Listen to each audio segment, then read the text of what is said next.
Pombo and Milliken, Summer Edition. Monday, 12 to 3. Talking baseball, basketball, and football with just a little soccer and MMA in the mix. WMLN 91.5, Milton, Boston.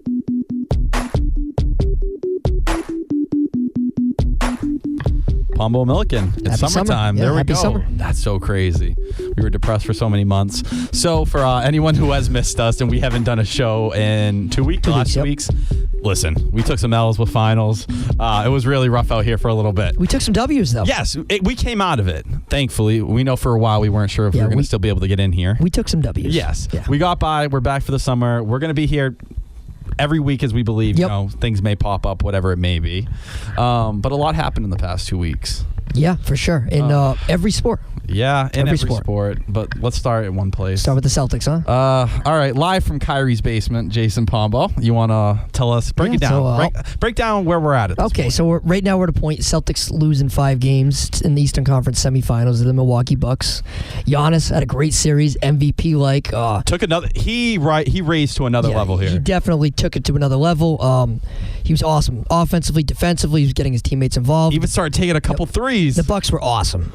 So, Middleton emerged into a way, you know, a lot of people didn't even know who he was until a season or two ago. You know, coming in his 8th season and getting to this level, wow. Awesome. So, where that brings the Celtics, they underachieved and they ended the season in a disappointing manner. 4 straight losses After winning for the last 5. First team in NBA history to ever do that. It was unfortunate. It was not the season they hoped, not the season they wanted, but we're at a point now where a lot of decisions have to be made in the offseason. And You dubbed it the most important offseason in franchise history. It is. It absolutely is. It's going to tell a lot about where this team values a bunch of its young players, a bunch of its superstars, how it views its coaching, how it views everything. It's all coming down to this offseason. Not to mention, no one's really talking about Danny Ainge had a heart attack. In the middle of the series. He had a heart attack 3 weeks ago. Condolences out to him. Yes, absolutely. He had a heart attack. How's he feeling? Yeah. Is he going to be up for it? And no one's really talked about it, but I think that's another storyline heading in here. And he has been to the facilities recently, so, you know, he's coming back and he's dealt with the same issue before. So this is as challenging as ever for the Celtics. They're at a point where their young guys might not be looked at as highly as they used to be. Kyrie Irving is not as looked at as highly as he used to be. I think we should start there. Okay. So let's paint the picture for Kyrie. Heading into the season, it was believed, you know, he had some of the quotes, you know, this is where I'd like to be, Correct. I hope to be, you know, everyone's getting hype. Ironically enough, so when he announced that he was going to come back in the... Sorry, boys. When he announced he was coming back in the fall, he said I plan on re-signing back here if the fans will have me. Yeah. Looks like that kind of changed a bit. The fan base is definitely turned on him, but let's start. Let's get Kyrie's perspective on the Bucks loss. Kyrie, Gary Washburn, Boston Globe. 2 questions. One, how disappointing is this? You guys were picked to go to the finals, or you wanted to do great things with this team and this organization, and how disappointed are you? And 2, what will you do for the next 6-7 weeks before you have a big decision to make? And is Boston a place that you would consider coming back? I mean, truth be told, it's no time to be disappointed. I think that. You take your lessons, you take your ass whooping that they handed us, and you move on. It's a basketball journey. Obviously, you want to keep playing, but they put a halt to that, and they deserve this series. They played like they wanted it, and I'm looking forward to seeing them going in the Eastern Conference Finals and playing their next opponent. Yep, so that audio clip came from ESPN. Gary Washburn asked the question. So Kyrie Irving comes out and says this is not disappointing. That has to be one of the worst lines I've ever heard from someone who's considered a leader and a superstar in a big-time city franchise area. Terrible quote. I think that right there shows exactly what Kyrie Irving is as a player. What he has been this season. He sounds like a teenager who just doesn't want to take the L. He's the kid who all semester when you're at school, talking nonstop, bad grade after bad grade, I'll turn it around the last couple of weeks. I'll figure it out. No, you know what happened? You failed out, buddy. That's what he is. He talked all season. Anytime something bad happened, It's just the regular season. We'll flip the switch, whatever it may be. No flip switch. Actually, the flip fell off the door or the wall, whatever you want. Yeah, there we go. I'm not an architect out here. The light bulb died. No, he came out and he actually played the worst 4-game stretch of his career. Yes, for sure. Not even really up for debate. He was terrible shooting defensively. 25 for 83 in those last 4 games. I think it was all in his head. I really do. Yeah. I think he was airballing stuff. It was bad. Choked. It was as simple as that. He talked all this talk and he couldn't back it up. Yep. That's exactly what it was. So, Jason Pombo is the man who has looked at Kyrie Irving as that guy, who continued to say he was that guy. Yes. How do you feel about him now? Well, obviously it was a disappointment. This is arguably the biggest disappointment in franchise history. It was a collapse. It was a collapse. Full blown. So the Celtics are at a point now. What do you do? Do you want him back? I didn't ask about that. I'm asking about your perspective here. So I want him back. My perspective, can he be the number one? No. I think he's a 1B. Yes, that's the best way to put it. I think he's a 1B. And it's a step lesser when you talk about leadership. Yeah, we know who the leader of this team is. It's Marcus Smart. Yeah. It's been obvious from the start. But with Kyrie Irving where he is now, this man threw teammates under the bus throughout the season. He created dysfunction. He does not have a good relationship with the younger players. Correct. It seems like the only guy who really rides for him on this team is Marcus Smart. And Marcus Morris. Yeah, yes, two Marcuses. Marcus Morris, a guy who's been known for having issues in locker rooms before. It's very bad company to be in. He showed up this postseason. He did. Well, let's also remember he didn't show up for about the second half of the season. Very true. So, it was a great start to the season. He flipped the switch. Yeah. But Kyrie Irving went out there. He completely wet the bed. It's hard for me at this point to look at him and take anything he says seriously. He looks like a clown. Yeah, it's a very rough image for him right now. He's totally lost a lot of credibility from the Boston media, from the national media. He's kind of getting clowned everywhere. And he deserves to be at this point. Yes. When Kyrie came in, the talk was, he had matured. He had gone through these different things. He was ready to be his own man. Yes. He's not. He will never be that leadership guy. Yeah, he won't. I don't think he can be a 1A. He cares too much about himself. Because at the end of the day, this mentality, everyone's looking at the Celtics for what they are. What is the common thread? It seems like everybody wants to do what they want to do. Correct. You know where that mindset starts? No right from the top. Yes. When you have a star player who cares more about his success, him being that guy, him being the name regularly, other players are going to adopt that mindset because they're like, well, if he gets to be, the top tier guy on the team, he's kind of the face of everyone. Is that what I have to do? And I think a lot of it had to deal with how good the team was last year when he was out. They got to the Eastern Conference Finals, Game 7. Tatum, Brown, both guys who emerged. Rozier. And I think struggling early on led to people asking questions like, hey, do we really need this guy, this and that? But I think a lot of that last year, dude, was a weak Eastern Conference. Agreed, 100%. That's what it came down to. So I think it was just a clash between the veterans and the young guys who thought they were more ahead than they actually were. And I think Kyrie thought he was better than he actually was. Kyrie thought no matter what, at the end of the day, he was so good at basketball that whatever issues... He'd be able to figure it out. Yeah. That he would single-handedly be able to figure it out. That's what I'm saying, yeah. And that just isn't what any team is. You can't survive that way. Gordon Hayward looked like he was turning the corner, totally collapsed in the postseason. He shot 25% in the final series 4 against games. Milwaukee, he averaged 6.8 points a game, and he didn't score in double digits for two out of 5 games. People had talked, why you taking so many shots? I should have taken more shots. Get to the point, Kyrie, where you realize this isn't about you. That's what he always thinks it is. And it's great that you come out with these quotes. You're the smartest guy in the room. You're not the smartest guy in the room. He just needs to stop talking. No, it is what it is. You can talk all the trash you want. You can tell people they have to respect you for who you are. That's not how you earn people's respect. That's not how you do it. You sound like an ignorant teacher who thinks they know, or a teenager who thinks they know more than their parents. That's exactly what you sound like. It was bad from the beginning. Looking back, Brad Stevens had a quote in the third day of training camp saying, we're not as good as we say we are. We're not as good as everyone thinks we are. And I guess looking back on it, 9 months later, I guess there was something to it. He was taking shots at Stevens in the final press conference. Yeah. Who are you? Yeah. Who are you, Kyrie Irving? It's hard for me. If I was Brad Stevens, a guy who went out and has pulled talent out of nowhere, Isaiah Thomas making him an MVP Evan candidate. Turner, Kelly Olynyk. The names go down the list. Isaiah, I think you said that. This was the first season where, it was a different structure for Stevens, for sure. He had everything. It wasn't about proving something. It was just go do what you have to do. He had the talent. It was just about coaching. Exactly. And you come out out here and listen, Budenholzer coached a great series. He He's was awesome. having an amazing season. Oh, yeah. Everyone sees it.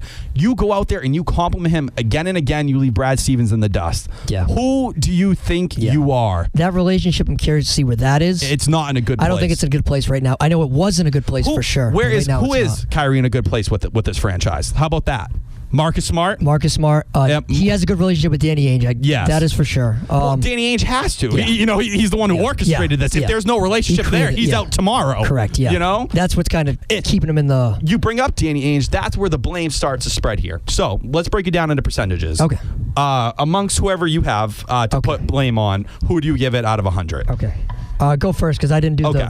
Do your thing. I put 60% blame on Kyrie, 20% on Danny Ainge, and 20% on Brad Stevens.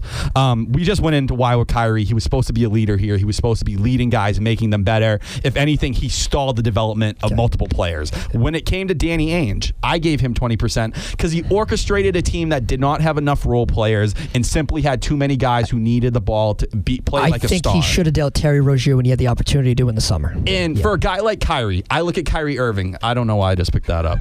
Picking up random things in the studio here. What even is that? With a guy like Kyrie, I would always want I don't know. You would always want a veteran point guard behind him. Yep. Someone who can kind of work with him, talk with him, help him through those moments. Yep. He had Terry Rozier, who not only thought he was better than Kyrie, thought he should start. Yes. He thought he should be a star somewhere. He had some post-game comments for sure, huh? The only he didn't care. And the truth is, when someone's angry like that and knows he's not coming back, he knows they're going to talk like that. He spoke the truth. I love Marcus Smart. He's going to sit there and compliment Kyrie because he has to. Yep, that's his guy. Yeah. No matter what, Terry Rozier was speaking the truth here, and that stuff shines through. And I don't think anyone in that locker room, unless you go and trade all the pieces, you say Jason Tatum, Jaylen Brown, insert name. We're gonna ship you out. Let's go get Anthony Davis. Maybe you can rebuild here. You can kind of rebuild the chemistry, the structure. But if you plan around those guys, and I know someone like Jason Tatum has been your guy, and you want him to thrive in this city, him and Kyrie will never work together. So for my blame pie, I go Kyrie 50%, Stevens 20%. I go 70.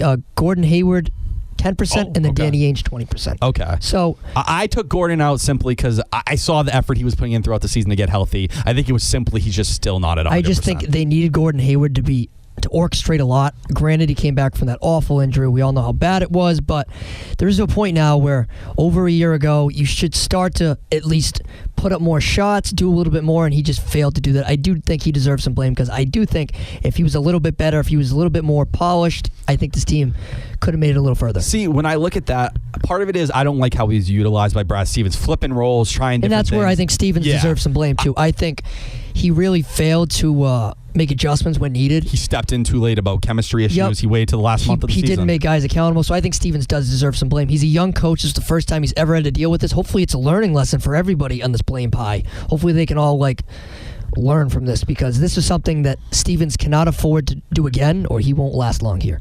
No, without a doubt. So real quick, let's play Kyrie's clip about him talking about the future with the Celtics and his own. Adam Himmelsbach with the Boston Globe. When you kind of look forward to this summer, just in general, what kind of things are you looking for, I guess, in your life, and what kind of situations would be a positive situation that you want to be in when you? I'm gonna be honest with you. I'm just trying to make it back to Boston first, safely, and get to see my family, decompress, do what human beings do. You know how dangerous them flights be today. No, listen. For Kyrie, I think the way he said it, it's the same mentality he's carried. What was the comment? Ask me on June 1st. July 1st. Or July 1st, thank you. Yeah. Don't know my months here. But that's exactly it. With an attitude like that and a fan base like the Celtics who has gotten so used to these loyal guys, there's a reason everyone's fallen in love with Al Horford. Yes. It's just... And, we don't know if Horford's going to be back. Obviously, there's a lot of pieces to fall here. But it's that, I love you, you guys, I care about you. I didn't get that sentiment once from Kyrie. Yeah. A lot of that comment, I'm not going to take away anything crazy because he doesn't want to. So Jimmy Butler had the same quote yesterday night in Philly. But Durant's look at how we look at the Jimmy Butler situation. Yeah, that's true. That's what I'm trying to say here. As much as you want to go and look at Jimmy Butler and say it's the same thing, we know Jimmy Butler's not staying there. Yeah, I don't think it's pretty obvious. So, now are we looking at it where we're staying hopeful and hoping, they don't have to blow this thing up a lot more than it seems. But I think Kyrie's tenure here, there's definitely some negatives, negative if he energies comes that are back, staying there's with obviously them. bridges that need to be repaired. There needs to be a lot of I don't believe he can shut his mouth and be under someone. I think that would be part of signing the deal. I think he would have to know that going in, or he wouldn't sign. But do you think he could do that? I'm not obviously he'd have to agree to that if that was the plan. I think it moving depends forward. on the circumstances. And I think even if he agreed to it, he wouldn't stay to it. That's another thing to itself. There's two different things between saying and doing. Yeah. So what's going to happen when, say, you bring in an Anthony Davis, you know, and immediately we know Anthony Davis, the stats he's going to put up, he's going to become the face of this franchise. Can you imagine him saying one thing and Kyrie saying another? Well, that's what I picked. They are friends, so I think that goes a long way. He had friends on this team. Yeah. Marcus Smart's his friend, and he has no problem throwing people under the bus here. I think Kyrie and Davis could make it work. I do. I do. I've developed a very uncomfortable feeling about Kyrie. I truthfully believe it's very hard to win with a guy like him. I think you have a guy like LeBron James who was able to get through those things, but we're talking about, in my opinion, the best player of all time. Whoever. Well, if he talked to LeBron in the whatever it was during the All-Star break, I mean, maybe LeBron gave him some tips how to be better, but no, and they didn't work. Yeah, it didn't work, I guess. Kyrie stuck with them for a month or two, and these comments are exactly what he said he wasn't going to do anymore. Yes. He falls in the same patterns. He's a contradiction. So I think it's going to come down to if he signs the dotted line again with the Celtics. However, is it a 1-and-1 deal? Is it a 5-year deal? Those are the only two options. So if it's the 5-year deal, I think it needs to be known, like, you can't pull this crap. No. You can't do this and that. He's going to have a sit-down with a lot of different guys on this team. Sit down. Stevens. Need to be accountable better with the media, talk less, this kind of thing. But I can't if we're saying this, I can only imagine what the Celtics front office thinks about that. They're disgusted. Yeah. And I think a lot of people in the media are saying, like, do they even want him back? And truthfully, I believe with the way this Celtics team and Brad Stevens has carried his mindset, they want the young players. They don't want, Brad Stevens isn't obsessed with the idea of having a guy who kind of limits his versatility and way of doing things. And if Kyrie Irving can't buy into that system, and he's proven he does not buy into it, correct, then how can you go forward and hope, he's the guy who turns his franchise back into a finals contender year in and year out? Here's the issue here. If Kyrie Irving was under contract, it makes things different because then you could trade him, you could do a whole bunch of stuff. And obviously he's going to opt out for the money. Correct, he said that last summer. Like, you need to do that no matter what. Makes sense. So when he opts out, nobody should freak out. No, that it doesn't mean anything. Yeah. So when he opts out, and let's say he leaves. Let's say he goes to New York or whatever else. Okay. The Celtics don't have any cap room to sign anyone because his number wasn't on the books anyway. Yeah. So the Celtics fans that don't want him back, you're kind of saying, like, so you don't have any room for growth. Your ceiling is the second round of the Eastern Conference, and that's the tough part. You're not here. winning a title. You're going to need someone. If you're hoping for the Celtics to be that dynamic force that can run this league, then you need Kyrie here, just because of how they. You got to put all your chips on the table and say, screw it. Danny Ainge committed to this move when he made the deal. You got to do it. It is what it is. You got to hope Kyrie resigns, and then you got to go get Anthony Davis. And it's a very.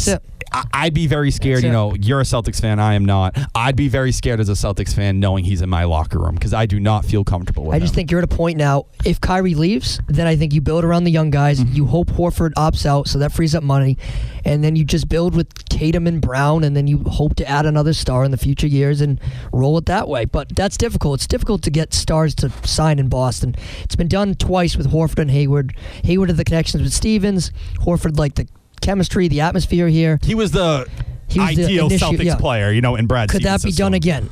You look at the free agents this summer. Jimmy Butler's not coming here. Kawhi's not coming here. I don't think Durant's coming here. Nope. Who else? Klay Thompson, I don't think he's coming here. None of these guys, the Celtics even seem to be in that room. We know who the guy is if they make the trade. It's going to be Anthony Davis. That's, the move people have talked about for years coming forward. It's just, with Kyrie, no matter what people want to say, he's going to be an issue moving forward if he does stay. He's going to be an issue. He's going to be something people worry about. When issues go wrong, he's going to be the first guy people turn to, and they're like, come say something. Come say something for my, my article the next day. He's going to get baited for sure. And he falls for it. He always falls for it. So how are you the genius you declare you are when you fall for the media's tricks? Shut your mouth and just sit there. It's not that hard. So do you think they want him back? I feel like in order for them to be at the level they want to be, they have to commit to it, I think, and just go through with it. Yep. But I think they're terrified. For sure. If it blows up in their face, then I think you look to move them in the future. That's the only thing you can do. If you truly want to take advantage of all the building Danny Ainge has done, this is how you do it. You can't let him walk for nothing. No. You can't. It destroys the whole process. All these stories how we talked about for years where Danny Ainge has made this, so this is going to be the next dynasty. You know what I mean? Yeah. You punt on that if he leaves. If somehow they're able to fix it all and you go get Anthony Davis and you win a title and everything goes perfect. This year's forgotten. You know what I mean? This year's forgotten. And hopefully Hayward gets back to where he was last year, and then you're with Hayward, Kyrie, and Davis. I think something. As long as Gordon Hayward's here, him and Kyrie and Brad Stevens' relationship will never be what it needs to be, because there's a true belief in that locker room that Gordon Hayward gets certain privileges that other guys don't. Saying if Hayward stays, Hayward might be a part of the Davis deal. I don't know. Which could change the conversation. But let's say in terms of them coexisting here, right? Yep. I don't think Kyrie will ever accept being on a team where there's another star player that's more liked than him. And that's the truth. It's nothing to Brad Stevens or Gordon Hayward. Butler is Butler. You can't destroy that. So one thing that I could say, I think his reputation in Boston is salvageable. I mean, look at David Price. I think it's kind of similar. David Price was hated, not by you. He was hated. I'm his comments. But my issue is David Price was a leader in that clubhouse from day one, and people never admitted that. I'm talking from a media perspective, what he said. No. But that's the issue. The media and the team perspective is the same thing here. That's the difference between David Price. Price was like Kyrie wasn't. Yeah, David Price was coming out. He's still the leader on that pitching staff, at least from a vocal standpoint. Kyrie Irving has made himself hated amongst those guys. You think he can win back to fans? Yeah, winning can always win back the fans. Yeah. But no matter what, winning doesn't always win back the guys in the locker room, and that may That's be why I think they need a full tear down here. Yes, that's what I'm saying. I think that's probably going to happen. I think it's 50-50 with Kyrie. I think nobody really knows what Kyrie's thinking. All the reports are leaked from other guys. I don't know. I don't think no one truly has any idea what he's thinking or doing. Yeah. All right, let's take a little break here. When we come back, I want to talk about a little Jason Tatum, what we think is going to happen with him forward and some of these younger pieces. So thanks everyone for tuning in, and we'll be back in a few. Thank you for listening to Pombo and Milliken on YouTube. Don't forget, every episode airs live on the WMLN app. Just search WMLN in your Apple or Google Play Store. All right, so we're back. Your boy Jason Tatum. Yes. The Pombo. Had an awful series. Terrible. Yeah, yes, terrible. Really rough. I think the Nick Wright line was he got all of Kobe's bad traits, and that's what he is at hate this. To see it. that was a pretty mean line. That's mean. Moving forward, Jason Tatum, I don't think his stock has dropped. I think it was just a bad series, but where do you see him at? I think in terms of the NBA people, amongst people, I think but like my belief in him, no. It's dropped a little bit. I still think he can be great. I still think he has potential to be a 25 points a game guy. I do think after the series it makes it more likely he gets dealt. I think the Celtics had a problem with his attitude this year. I put it on Kyrie. I truly believe Kyrie has gone out there. And I'll give Jaylen Brown a lot of credit. He played really well through most of this playoff stretch. Yeah, he played great. But I like Jaylen too. I think he played great this postseason, but the first half of the year he was terrible. No, I agree. So again, what sticks out to me here is the Kyrie relationship with the younger guys like a Tatum, who someone had to go talk to him, get him in the right page. And I think Jaylen Brown, you can exclude him from that equation because he's a lone wolf. We know he's a lone wolf. He's gonna talk his way. He's gonna say what he wants. Could be a good thing for Tatum in the long run if it keeps him out of the Anthony Davis trade. That's what I ultimately think there's a real chance that happens. And I think for Tatum to succeed, Kyrie can't be here. I truthfully believe that. I don't think he can flourish with a guy like that on his team. It could. I like Tatum as much as anybody, but he was just so bad. This probably the last 10 regular season games this whole postseason. He had 2 good games in the postseason against Indiana. That was about it. He just didn't look involved. Yeah, I don't know where I stand with him. It's tough to say. I think I want to keep him around, but if it stops them from getting Anthony Davis, I deal him. Yeah, you have to at this point. You really. But if Kyrie leaves, then I keep Tatum, and I hope he could turn into something similar to 25, 26, and 10 rebounds. So heading into the upcoming NBA draft, which is June 20th. Right around the corner. The actual picks themselves are lottery. The lottery is a couple days, right? I think it's like next week. I'll check. Next week, yeah.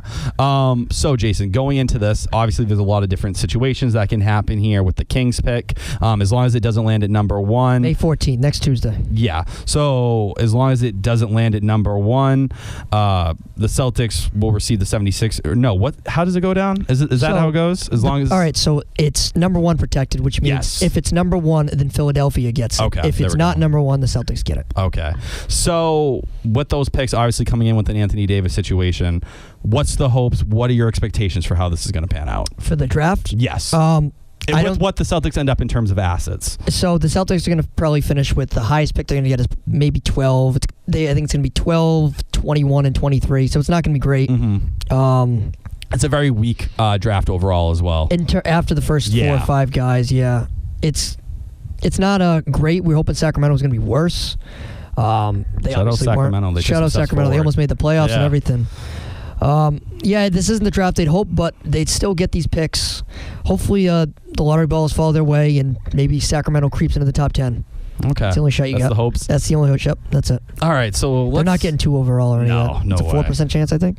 I think you're right. It was either 4. I think the Lakers have a 2% chance of landing number 1. Yeah. All right, so should we switch over to Golden State? Yeah, great series. Wow.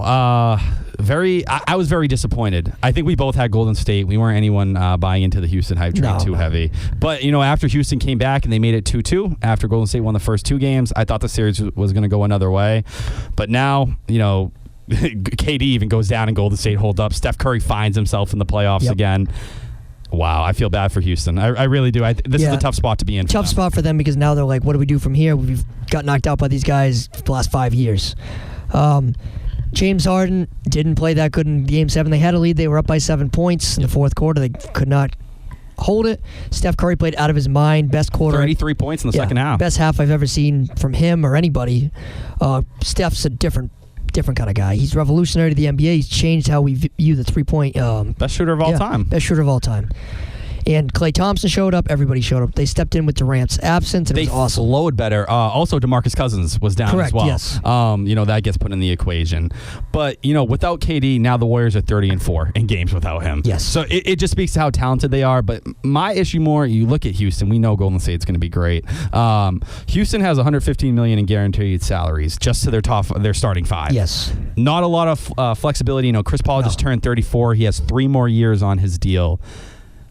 I don't like this. I don't like how this is going. They're going to go into next season with the same core. Golden State's likely to get broken up. Somebody, whether it's Klay, Durant, somebody's Draymond, somebody's going. The hope is they keep the Splash Brothers. That's the hope here. And if Durant wants to stay, they're going to trade Draymond, whatever it is. Golden State will be weaker somehow next year. So does Houston think they could propel themselves there? There isn't a clear number 2 in the West. I think they could be if things get haywire and Klay says, screw you, I'm leaving, and Durant also says the same.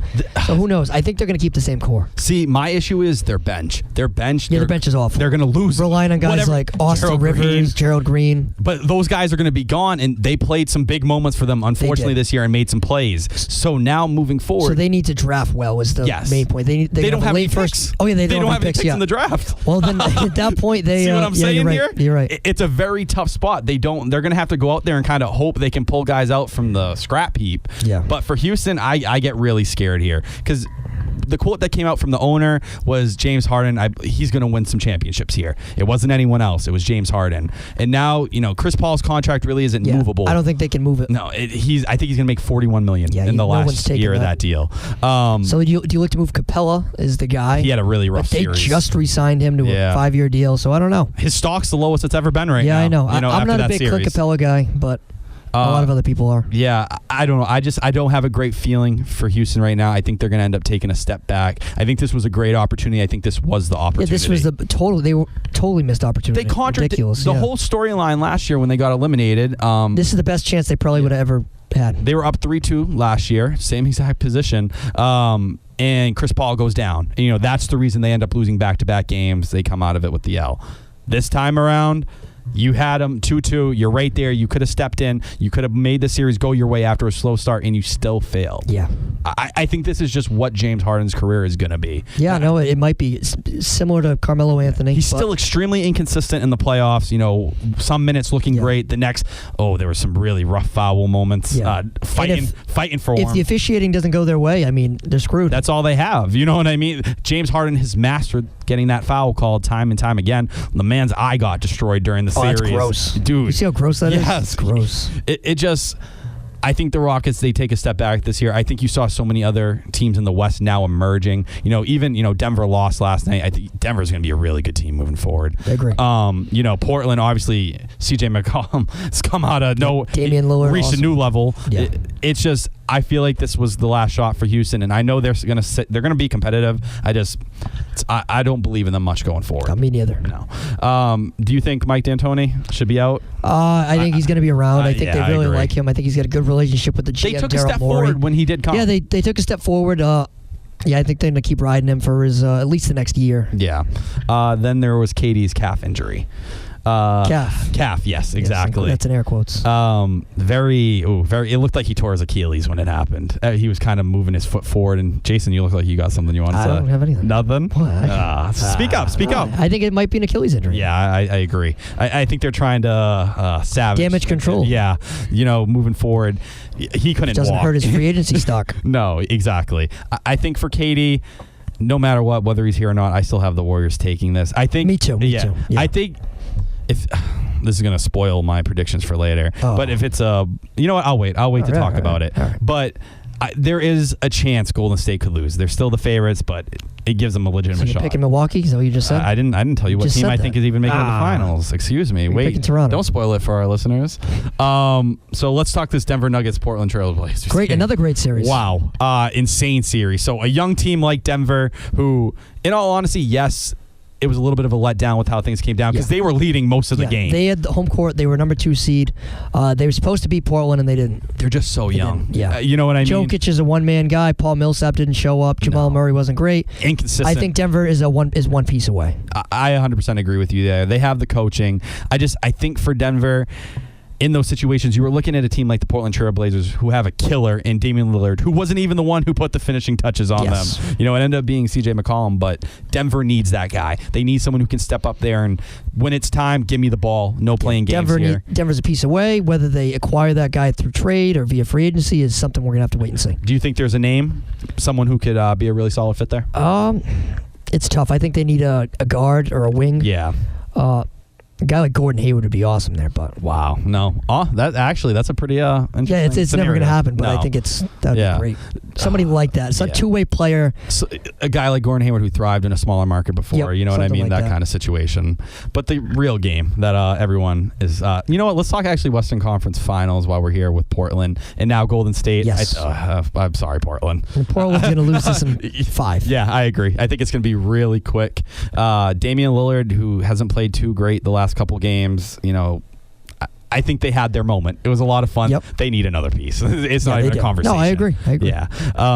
But over on the Eastern Conference, we had the 76ers and the Raptors, and they went that was a Game 7 great matchup. Game 7. Kawhi Leonard is something out of a different planet, making Max Kellerman look good. Oh God, with his little Kobe quote. Yes. How did you? Were you? He's not better than Kobe. I agree, 100%. No. I know there were some people fighting. There was actually a number of people fighting. Kobe has for it. 5 rings, so much playoff success, so much regular season success. Played in one of the most iconic franchises in NBA history.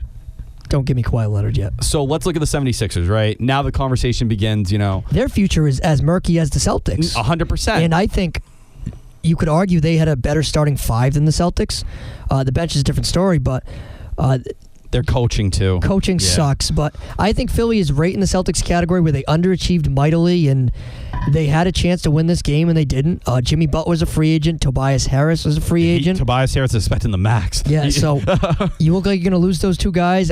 Where do you think Ben Simmons is? I'm not in love with Ben Simmons. I think Embiid is great, but he can't stay healthy. There's one guy on that team who knows their role, and it's JJ Redick. Yes. He's the only guy.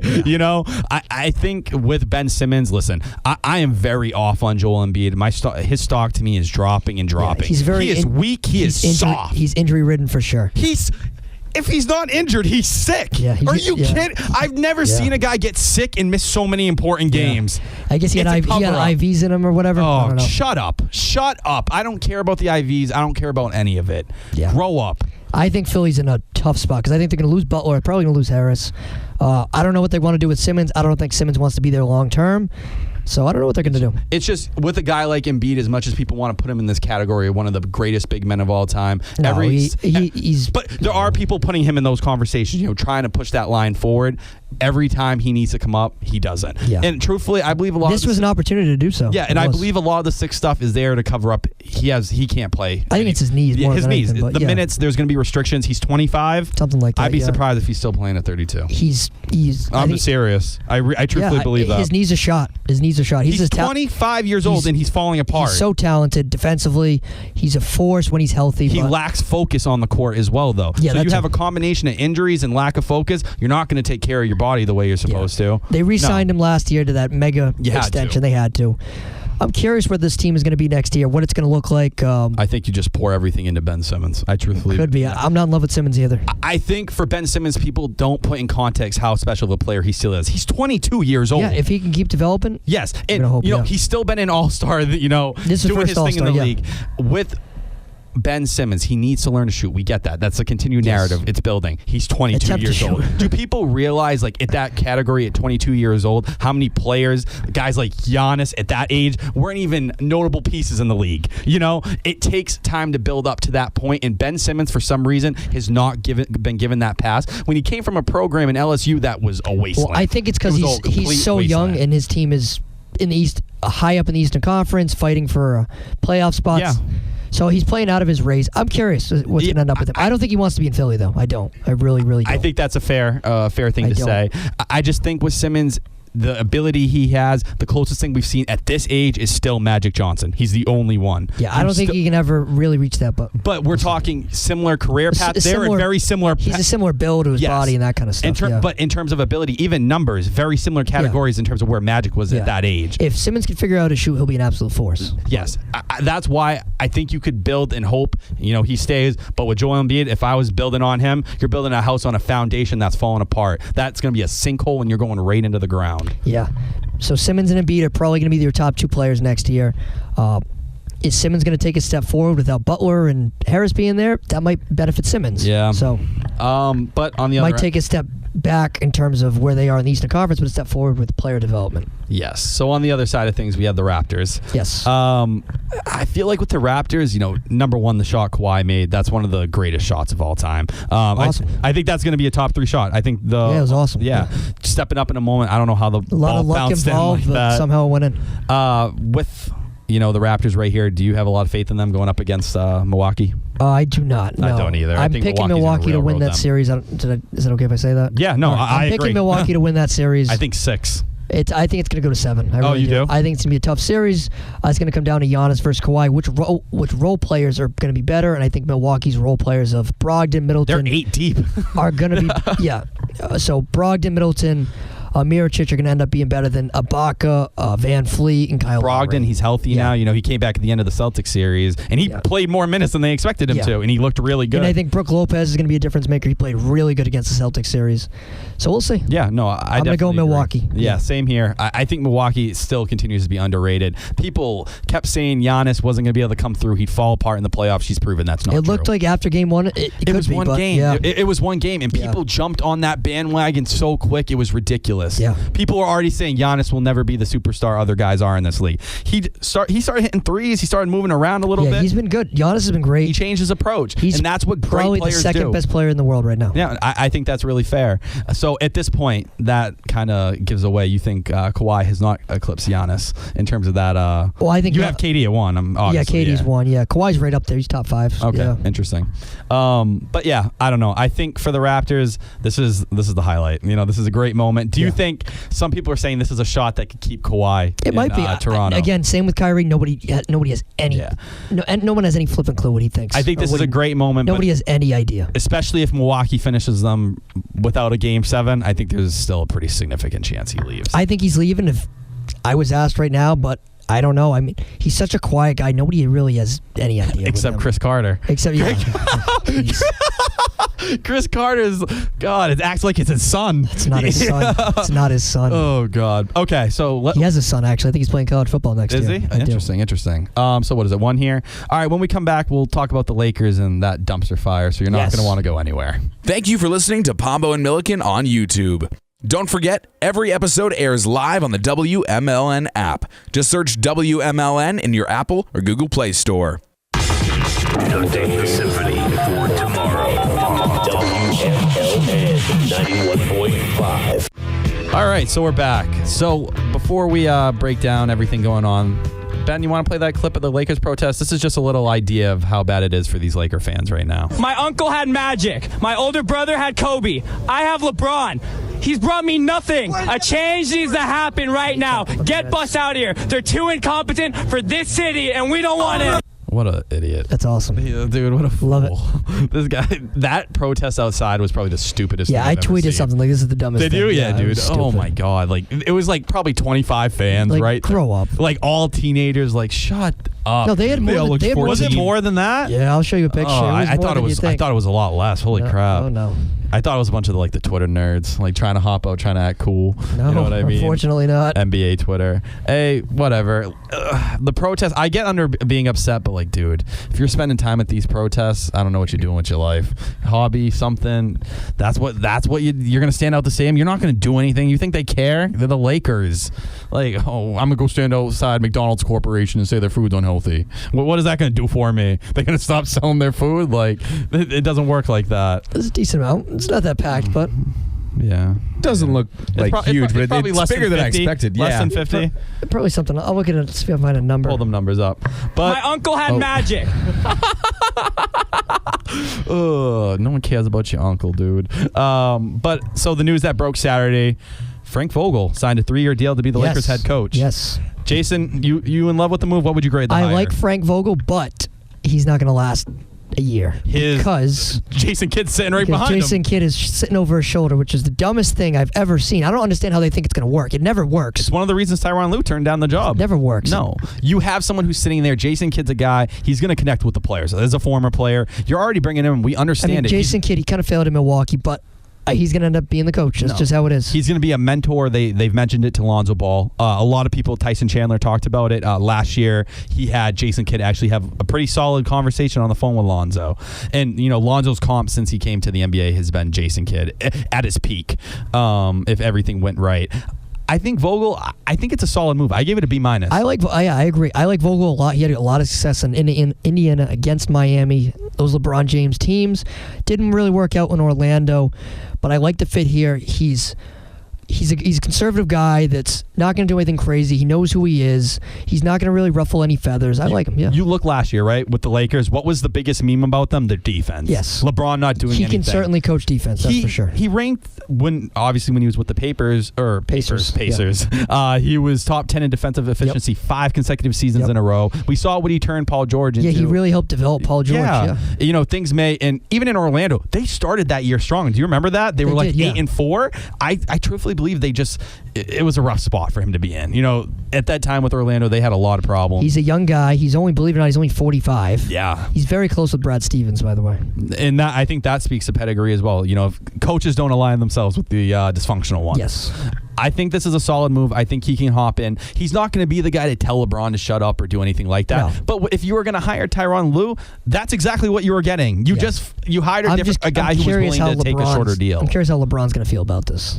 I think it's whatever. It's another guy. He knows that he's not going to control LeBron. You can't control LeBron, you know, and it's not like you were going to go out there and get a Phil Jackson or a Pat Riley. Those guys weren't on the market. So you have to hire a mid-tier guy who's on the line. But if he shows up and he doesn't move the needle one way or another, I think the Lakers are hoping with better pieces, it goes the right way. Yeah, I agree. You know?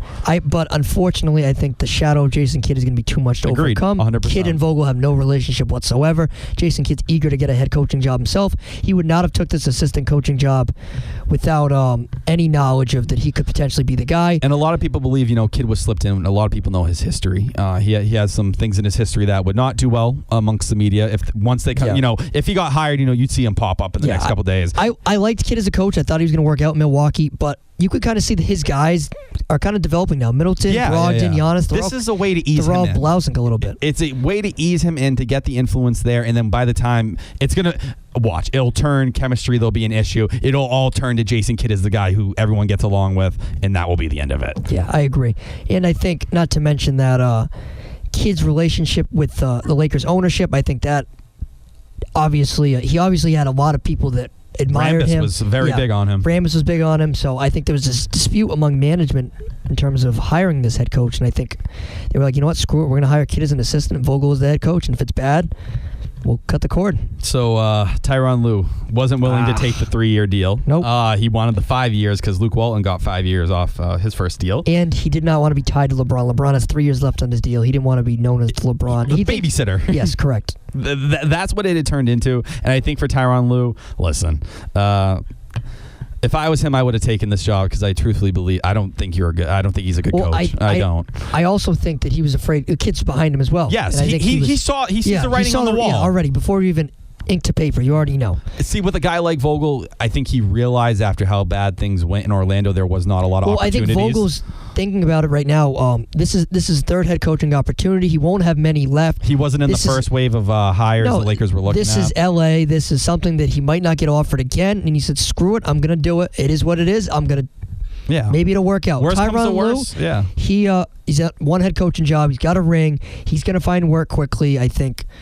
Might not be this year, but definitely next year. I mean, I think people are distant from him. Definitely. I don't like Tyronn Lue. I don't at all. But his resume speaks for itself. Granted, it's all from LeBron, this and that. But he's going to get another job. No matter what. He will get another job somewhere. But I don't think he's ever going to get the respect he believes he earned, and that's the truth of it. Yeah, I think that's what's going to stand through. Because no matter what, you are tied to LeBron. That's what happens when you align with him like that. And yes, will he get an opportunity? Will he ever get what he hopes? No. If Tyronn Lue gets. Let's say he took the job and he gets canned within the first season. I think he might be done as a head coach. No, agreed. Because he'd immediately be looked at as just someone who... And Vogel knows whichever team he goes to, this is it for him. Yes. This is it. He probably wasn't generating much interest as it is. He was. No, because people were very sour after everything that happened in Orlando. Yes. They credited, and then the Pacers, they improved when he left. Yes. So that was the other part of the equation. And Orlando did 2%. They made the playoffs this year. Yeah, they definitely made a jump.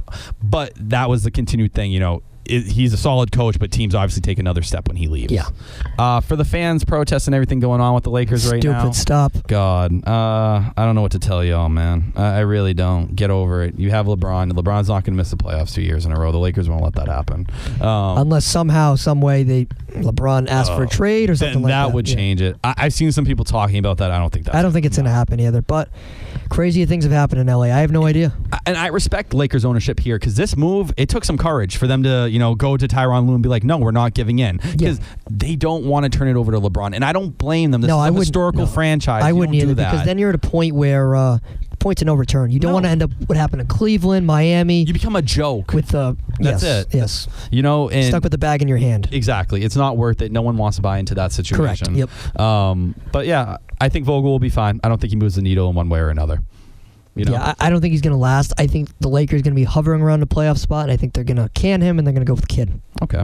Around March.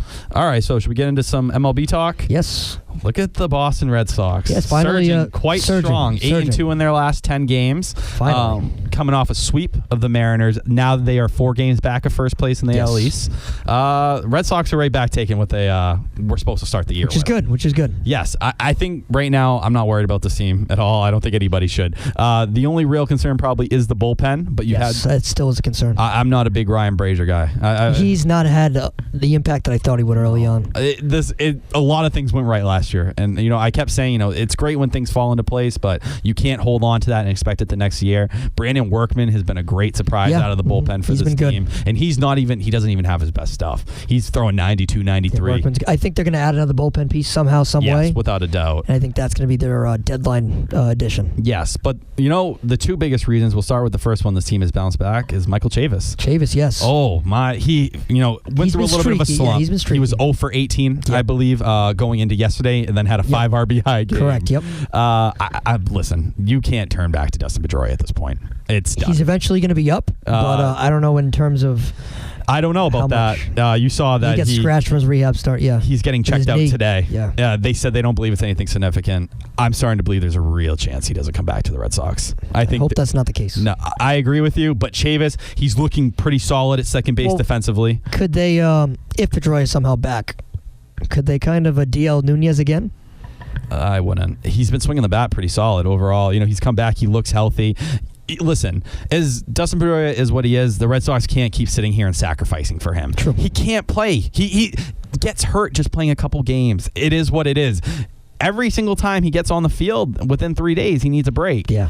He can't play in the rain. He can't play when it's wet. I still think he's a while away, though. I don't think he's coming back anytime soon. Well, the hope was that he was on his last rehab assignment. He had played a couple games. Was that he'd be back in a couple weeks? Yeah, I don't think that's not the case. No, I think he's going to be shut down again. It's an ugly situation, but we've beaten up Dustin Pedroia over and over. It is what it is. I think Michael Chavis, I think he's going to become a piece on this team. Could be, yeah. I'm a little scared of the Will Middlebrooks moving him scenario. around. Oh, yeah. I feel it. I feel it a little bit when I watch him sometimes. I do. Just because there is a lot of holes in his swings. Like, you can see it. He's not a great average hitter. He's a big swing and miss guy. He is. He's aiming for the home run every time. And it's great because you see a lot of fastballs when you're young and you come up to the MLB.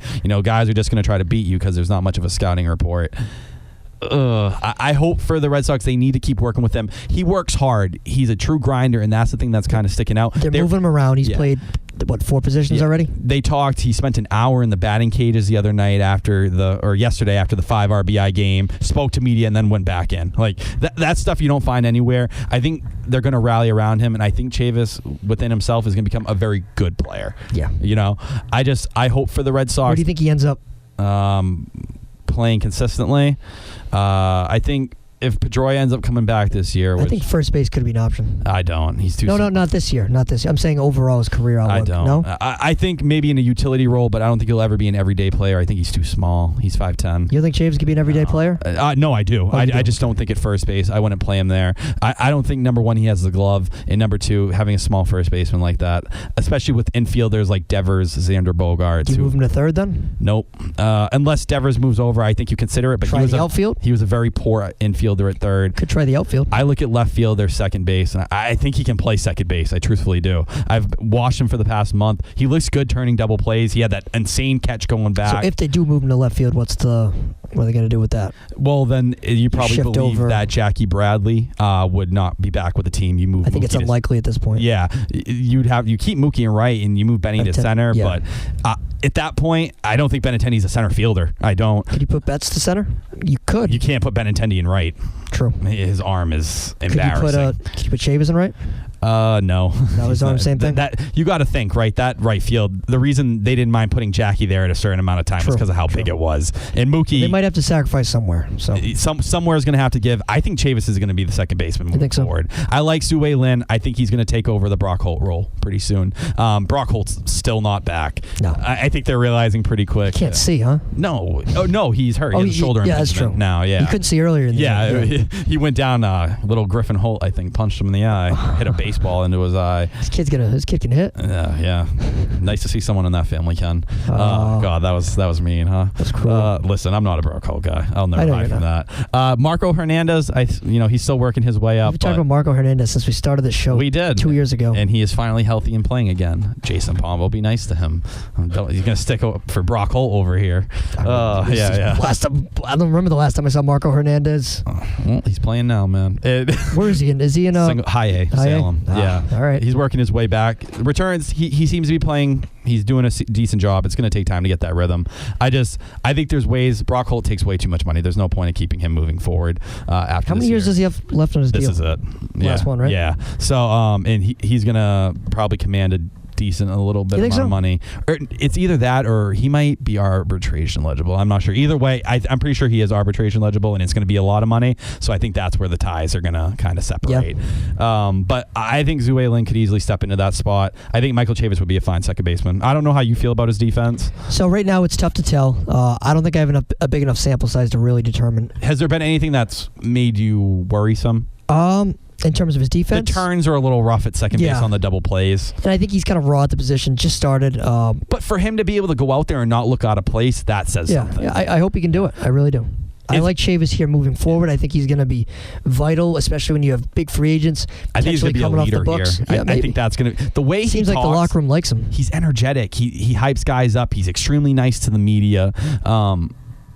It was great. There's some guys who go in and they're kind of quiet and they still play great. It makes me feel good when a guy like Chavis can come in and he feels normal in the clubhouse. They all gravitate towards him. I think if you can put him there, and even if he's average, you can get by. Yes.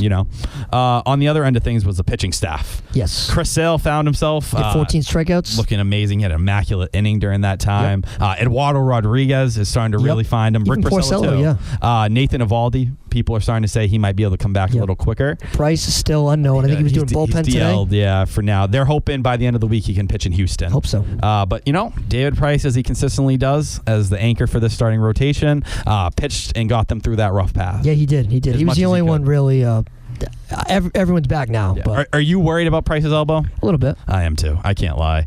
They said it's nothing major. I don't trust it. That elbow, he needs Tommy John. I don't trust He it. still needs Tommy John surgery. I don't trust anything involving the Red Sox medical staff. Not at all. I 100% agree. I've heard he'll be back tomorrow, and he's gone for 2.5 years. 100%. Look at Dustin Pedroia. They're playing this game with him, trying to tell him he can still play baseball. Yes. The list goes on and on. I could name you 50 players over the last 10 years. Easy. Now, with the rotation moving forward, are you concerned? Do you think they could fall into that same bad habit loop again? Well, I think that's a possibility, but I think it's unlikely. I do too. I truthfully believe it was just apparently the way Alex Cora set things up in spring training. It didn't work. I thought it would. They came in too lackadaisical. They weren't ready to pitch at a competitive level. You've seen Sale's velocity started to make a jump back up. Price's velocity before he got hurt was starting to jump up too. It's cold still, so once the weather turns around, that will probably help. But arguably the biggest L of the team is Tyler Thornburg. Yes. I'm not surprised by this at all. He sucks. He sucks, man. I told you he sucks. I know. I really held on. I did. I held on so hard. He's so bad. I don't know what he's doing. But it's Dombrowski's guy. He got Travis Shaw for. He truthfully just can't do anything right. He comes into these games where, they've been shutting a team out the whole night. He sucks. And he gives up a home run immediately. It's like... he can't do anything right for this team. Marcus Walden has emerged as a pretty solid reliever. I think Thornburg, time's running out. He's going to be the piece that gets moved out when Durbin Feltman, he's hit some hiccups along the road this year. I still think he's going to be up. I'm not too worried about that. But I think he'll be the piece that when they move towards another guy, it'll be him. Do you think Thornburg just gets DFA'd? Guy. Yeah, that's really the only approach. I don't know what else you do with him. No one's going to trade for again? him. It's a possibility. I think Dombrowski has too much pride to just cut him outright. I think if you can bring in, with Thornburg, no one's going to claim him anyway. Yeah, say you switched him out with a guy like Feltman. I think with Feltman you can slip it under enough where it's like, all right, it was a failure, but everyone already considers that deal a failure. And then again, Feltman's his draft pick, so maybe it's another thing that kind of coincides. Austin Becker here. Shout out Austin Becker. He just got into the Berklee College of Music. Yes, you said that shout right. out to him. Yes. I said that wrong? No, right, correct. Right? Thank you. Yes. Austin doesn't know I'm shouting him out right now. We're rooting for you. Yes. But yeah, Tyler Thornburg, I don't know what's going on there. I don't know why the Red Sox are clinging on to him so heavy. Eventually you have to admit it's an L. Yes. Then... other news for people who've listened to Pombo and Milliken. In other news? Actually, you know what? We'll save it. Let's tease it. What are we teasing? For long-time listeners of Pombo and Milliken, we've had a story that's kept going about our beef with a national baseball reporter. Your Twitter beef. That was the first ever Pombo and Milliken tweet. First ever. I wish you had the date for that tweet. I think we do. It's June 3rd. Oh, okay. June 3rd, 2016. I'm sorry. Definitely not 2016. No, it's definitely not 2017. 2017. Sorry. I get the years mixed up. Because I graduated high school June 10th, 2016. Yeah. So if you want the latest war update, you're not going to want to go anywhere. Pombo and Milliken will be back in a few. Thank you for listening to Pombo and Milliken on YouTube. Don't forget, every episode airs live on the WMLN app. Just search WMLN in your Apple or Google Play Store. All right. Buster only. What's popping? Oh, we got to give the backstory, Tyler. You got to give the whole backstory. Okay, so this is all you. 2 years ago, what is it, 2019? Yes. So 2 years ago, Jason and I, and it was like April, May, we decided to do Pombo Milliken. We wanted to apply. We found out we had the show in May. Yeah, so we found out we had the show in May. Now, we wanted to make sure we had a social media presence. It's one of the reasons Pombo and Milliken honestly has become I'm not trying to toot our own horn here, but we were the first real show to actually use their Twitter page.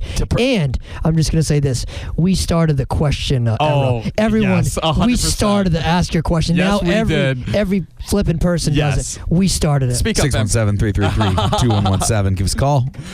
We did. Oh, back then, do you remember we tweet once a day at least on the Pombo and Milliken account? Then, we're going to get back to that this summer. Yes. That's the goal. But yeah, we would tweet. And one of my first tweets ever, I might have been the first. Do you have the tweet? Can you pull it up, Jason? Oh boy, I gotta start scrolling. Let's see. I know it's a while back, but you know me. I tend to fall in love with the Red Sox, and back 2 years ago in 2017, the Rafael Devers conversation about his future at third base was very up and down. So I believe Buster Olney had tweeted an evaluation from another person, but he had framed it in a way where it seemed like he was agreeing with what the guy was saying, where he didn't see Rafael Devers as a MLB third baseman, at least mid to long term. At the time, Devers, I believe he was at AA, had been progressing greatly at third, was showing some real ability and upside. Jason, you still scrolling? Yeah, I'm scrolling. Still scrolling? Hang on. I wonder if it'd be under... did I quote the tweet? Do you remember? Or did the only thing I'm curious is if it'll show up under tweet and replies. You know what I mean? I bet if you type in Pombo and Milliken with Devers, you can find it. That's what I'm exactly what I'm gonna do. But so I had tweeted in response to what Olney said and mentioned how he had been improving at the time.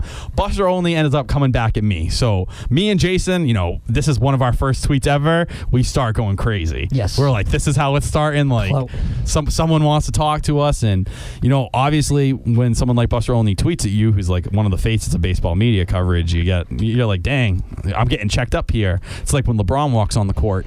You're like, God, I'm really about to ball out here. And I believe me and him went back and forth for a couple tweets. You got it, Jason? I have other tweets. What other ones? You were interacting with a fellow listener, July 26, 2011.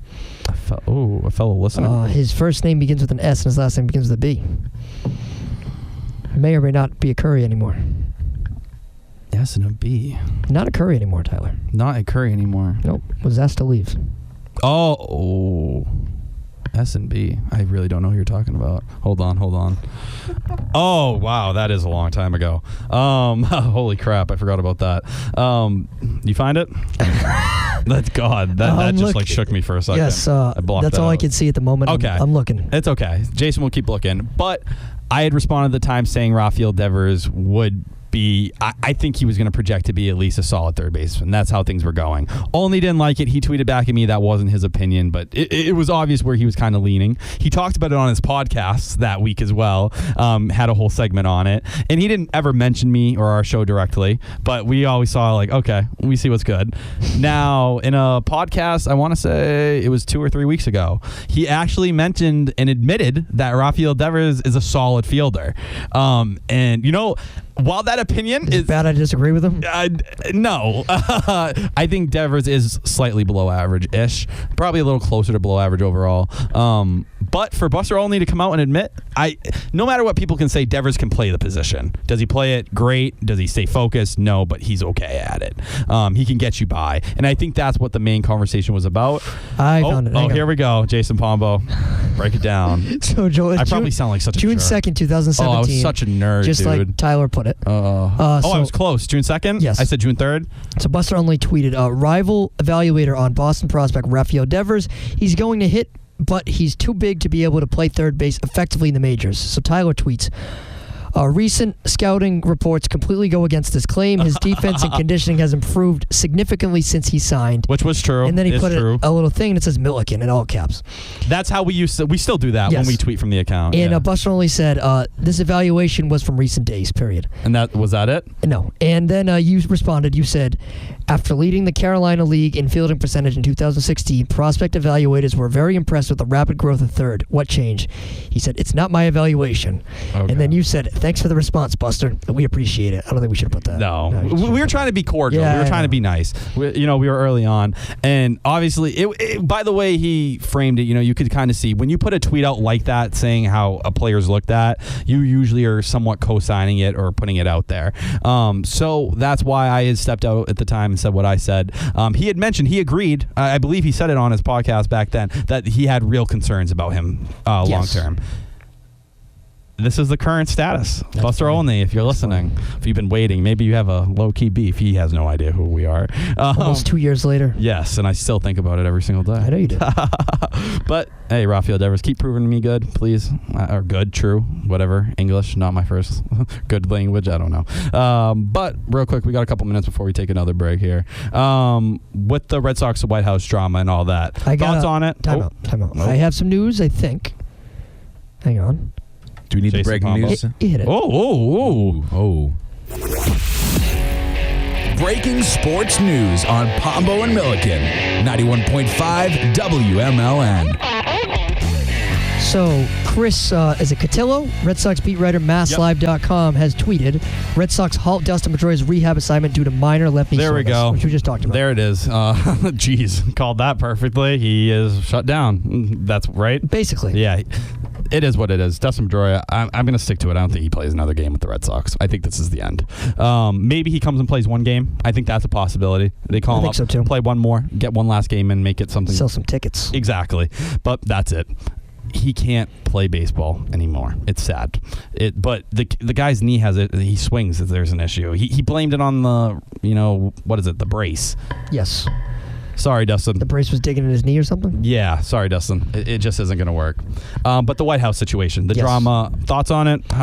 So, in my opinion, I mean, if you wanted to go, you go. If you don't, you don't. I think, if anything, the media was making more of a deal than it actually was. Especially with the talk about there being, maybe a little bit of a breakup in the locker room. Yeah, that's what I'm saying. People Clubhouse. said, like, oh, that was going to happen, but it really hasn't. No, so I they think played great during it. Yeah, I think the people that went, and the people that didn't, and you kind of moved on with their life. Alex Cora said his thing, and that was about it. No, I respect Alex Cora's stance. I respected David Ortiz. More people more people went than I thought they weren't going to. Yeah, I'm surprised.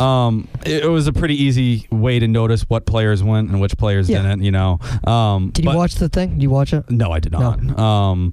But respect. I just caught the highlights. Yeah, I respect to the guys who've spoken out and talked about the issues, the way they feel they're being mistreated, because I know that's not easy on a platform like that. Yeah, Cora was right to the last minute if he was going or not. He was 50-50. He knew what. You think so? Yeah, they did 100%. I think he was just putting off the issue and having the conversation. Maybe. And I don't blame him. Maybe. I would follow the same approach if I was trying to get my team on the right path too. I didn't think of that. Yeah. I know Sandy Leon opted not to go last minute. Xander Bogaerts as well. Yep. Mookie. Price. Yeah. So JD went. Sale went. People had taken David. You saw the David Price situation with his tweet, and a lot of people took it the wrong way. I didn't see that. I'll look it up. I believe it was in response to Steve Buckley. He said something along. Oh yes. He was like, "Oh, the White Sox are going,or something like that." It was kind of a play on words. Yes. In the White House, did you see that the White House misspelled the little press release? God. So and then they messed up. You saw both of them, right? Yeah. Go, Jason. So they spelled it SOCKS. So some stupid intern probably. And then when they gave him the World Series trophy, they spelled it like World Series Cup or something like that. That intern was off, man. Oh my God, man! That You ever intern watch a baseball That intern game? got fired. Oh, how embarrassing, dude! Oh my God. Because I'm sure you have low-level people. Like I'm telling you, it was a stupid intern that did it. Yeah, that had to be it. Oh my gosh. Jeez. Some nerd that has no idea about anything. Nothing. Like, never can heard you just of see baseball. it? Yeah. World Series Cup, man. What a day. Damn. Yeah. Poor guy. But yeah, I don't think the situation. I don't think it's a big deal. It speaks to how good of a manager Alex Cora is. In my because opinion. it didn't let anything really. They're playing their best baseball they have all year. Yeah. Rafael Devers, his OBP's 408 right now. I am the only person. Bogarts is having a great year. Yeah, Bogarts is having a really solid year. Betts is on the upswing. Yeah, Mitch Moreland, he's not getting anything but home runs. But JD Martinez is Martinez. Swinging. JBJ is actually the only one. So yes, let's actually talk a little JBJ. Not even hitting 200. No, he's hitting 145. Correct. He's not even hitting 150. Yes. Thoughts on JBJ at this point? Because there's a lot of people calling for him. He's getting to a point where I think Cora might have to send him to the bench. No, I agree. He could be in terms of close games, 7th, 8th, 9th inning, then you put him in for defensive replacement. It's a very tough situation. So I think this Red Sox outfield, they're not built to withstand without JBJ. You move Mookie to center, their defense is immediately going to take a massive hit. Just JB's bat has given them nothing. Yeah, there's just not many alternatives. Obviously, people Ruse Negocier, no, he's not coming up. They can't. It doesn't work. The money, the situation with the tax. Sorry. I feel like this Red Sox team takes a significant step down, not huge. I'd say a medium step down if they have to take JBJ out of this lineup and they lose his defense in the outfield. They really don't have a choice at this point. I mean, there's a reason they're riding his bat as long as they have. I think it's coming to an end, though. I really do. Like, how long are they going to let him sit here and bat 140? All his, he's last. There's not even hopes in, the deep analytics that show him coming out of it. And then you put him in when he gets hot again, and then when he stops, you take him out. See, the thing is, I think the Red Sox realize if you take him out of the lineup, it's not gonna get better. I think that's the truth. I would take him out. I think. No, I would. I would. Listen, for the way the Red Sox lineup is right now, I think they can get away. They had Sandy Leon, who is hitting better That's for lately. now, but I don't think they're going to hit like this forever. No, I think they can get by for another month. They have enough bats. They got by with Sandy Leon hitting below 200 for a while, and he was the starting catcher for the team. He's hitting better. Christian Vasquez is hitting better. Yeah. So add some pop for Vasquez. So they can get by with a low-tier bat on the team, but I do agree patients are running low for JBJ. I don't know what this is going to mean for his market a year from now either, because there's not going to be a lot of opportunities. Someone will take him maybe as a fourth outfielder at best. You think so? Wow. Because the glove. Look at the glove. This kind of segues into something we were going to do in a little bit, but that catch he made. Great catch. Oh, my God. In Baltimore, saves the game for Ryan Brazier, who got lucky. Yeah, it would have been another blown save. JBJ gets up there, or not blown save. It was, a tie game at the time? Yes. Yeah. It would have been a loss, and that was one of the best catches I've ever seen. He went up there and adjusted as the ball was coming down and still was able to catch it. Where would you rank that? So let's do top 3 JBJ top catches. 3 here. So that's number 1 in my opinion. That's number 1 for you? Yeah. Interesting. Number 2, hang on here, is I had so this is, when was the date? I don't have the date on it, but it was when he robbed Aaron Judge of a home run ball. Okay. I have that one, and my third one was July 29, 2018, when he laid out against the Twins. Yep. That was the warning track catch, Yes, right? Yep. yeah. We have the same 3 really? catches. I think the Yankees catch was better, personally. Yeah, I do too, I think. Better than the Orioles one? Yes. Wow. Dude, you got to think, that was Well, I late think the innings. situation makes the Orioles one better. People forget the Yankees one, though. Was the ninth Price, inning, though? No, it wasn't. David Price was late in a start, very late. Aaron Judge sent the ball deep. It would have actually, David Price at the time was struggling. He needed a good start. This was going to be the consistent good couple innings, and then David Price blows it. Jackie gets up there, robs a home run on Aaron Judge on ESPN at the biggest stage, and ends up leading to them winning a close game. Wow. The Baltimore catch, it was great, but it was against the Orioles. True. That's true. You know what I mean? Circumstances. Yeah, they're awful. But I think it's kind of back and forth. Going up in that triangle and trying to rob a home run like that. It's difficult. Oh, my God. It's almost impossible. No one knows how to operate back there. No. It's one of the reasons he's still playing. And then my number 3 was that catch when he banged into the wall diving on the warning track. Insane. There's been so many catches over the years, though. I think that's the thing. There's this connection between the Red Sox fan base and JBJ, and even the teammates. I think they all really do rally around him. It's just sad because the whole story in spring training was, he worked with JD Martinez's hitting coaches. Yes, that was the whole changed his swing, changed He his had a great approach. spring training. He did. He was slugging some shots back and forth, but we said the same thing back then. It doesn't matter until the season starts, Nope. And I truthfully believe I don't think he's coming out of the slump. I think this is a real problem. I don't know if I think it's more mental than anything too. Do you think it's mental? Yeah, I do. Wow. I think truthfully, no matter what his mechanics, be. they tend to reset over and over, and he falls. What has he improved on? Or gone past. You know what I mean? 0. Nothing. It's the same issues. I'm not trying to be this guy, but it's true. He has the same exact issues from when we started till now. It just gets worse and worse. And worse. Yeah. And worse. I'm hoping for answers in the outfield right now. There's not many, but this actually kind of gives me a good segue. All right, hit it. You saw you saw. So a couple prospects, a little touch. Yeah, you saw. Yeah. Throughout the summer, I don't know. I thought it'd be a good idea. I can give a little spotlights on different prospects. First one, Jarren Duran. You heard of him yet? From you. Yes. Very low in the minors still, working his way up. Extreme speed guy. Currently trying to get him to play center field. He has the highest batting average in all of the minors right now. It's like right below 400. Hope is he'll be a center fielder. Steals an insane amount of bases. My comp continues to be with him. It's Jacoby Ellsbury. Wow. Yeah, Jarren Duran, I believe he was a 7th round pick last year in the MLB draft. But since he's got here, all he's done is hit. And he was coming from a program where he really didn't swing the bat too great. He was a solid hitter, but he always lacked pop. The pop is still lacking. He hasn't found that part in his game. But if you recall a young Jacoby Ellsbury, that was also the issue. Young Jacoby Ellsbury. I think Jarren Duran could be the next guy who falls into that pattern. The speed, honestly. You're really on board, huh? When I say this, Jason, he's faster than Jacoby. No one's faster than Jacoby. Yeah, to you. He's 22 years old, though. He's 6'2". Where's he at right now? In terms of the minors? Yes. He is right now in Greenville, so still very low. Yep. But during this time, so stolen bases last year. Here, let me break it down for you.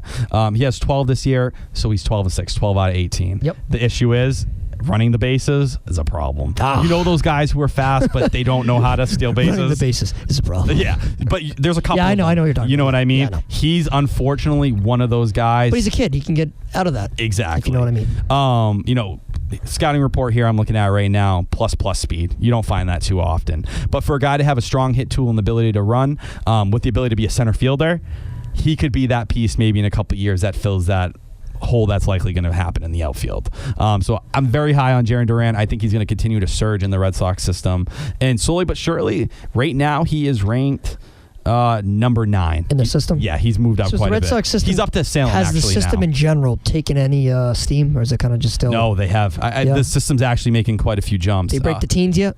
No. I still they're. I feel they're kind of in that 20 range. That's probably the best way to put them. But Michael Chavis has come up. He's having success. Darwinzon Hernandez, a little bit of a rough start to the season. Feldman, we like him. Yeah, We'll see what he Tristan can do. Cassis, the first round pick from last year. He's still ways away. But he's 5 home runs this month. What happened to him last year? Got hurt. What happened? He broke his thumb, I Broke his think. thumb, yeah. If I recall. It was his leg. Yeah, was it? It could have been his leg. It was something weird like that. But had a really rough start to the season, surging.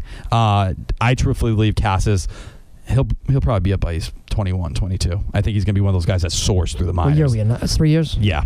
He's 19 right now, so this is 2-3 years from now. I think he'll be the top prospect in the system pretty quick, though. Besides that, before I get on the last guy I want to mention, C.J. Chatham, opening a lot of eyes. He's a shortstop. He's in Portland right now. Getting a lot of Will Middlebrooks comps, actually. Is that a good thing? For me. I love Will Middlebrooks. I feel bad for that Yeah, guy. I do too.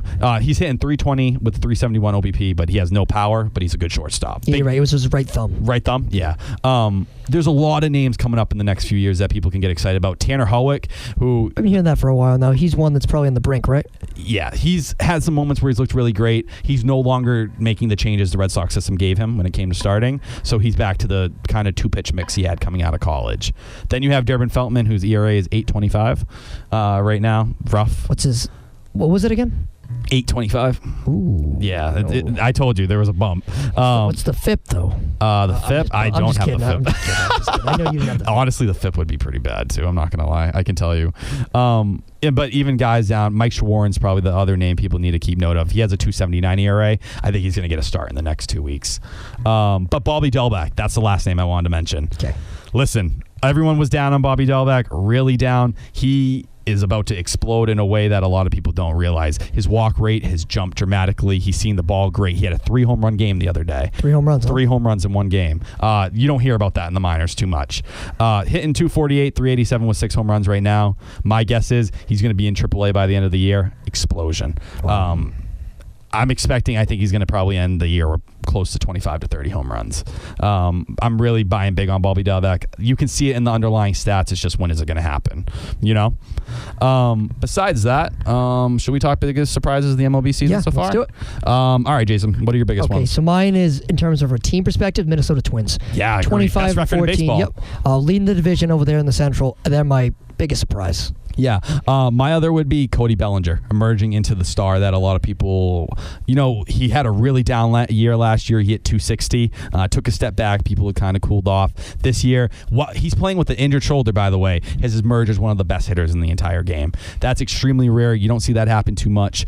I'm expecting, I think Bellinger is going to be one of those guys. He's going to hit probably 330 30 home runs every single year. And now he's playing the outfield more than he is first base because of the injury. Mm-hmm.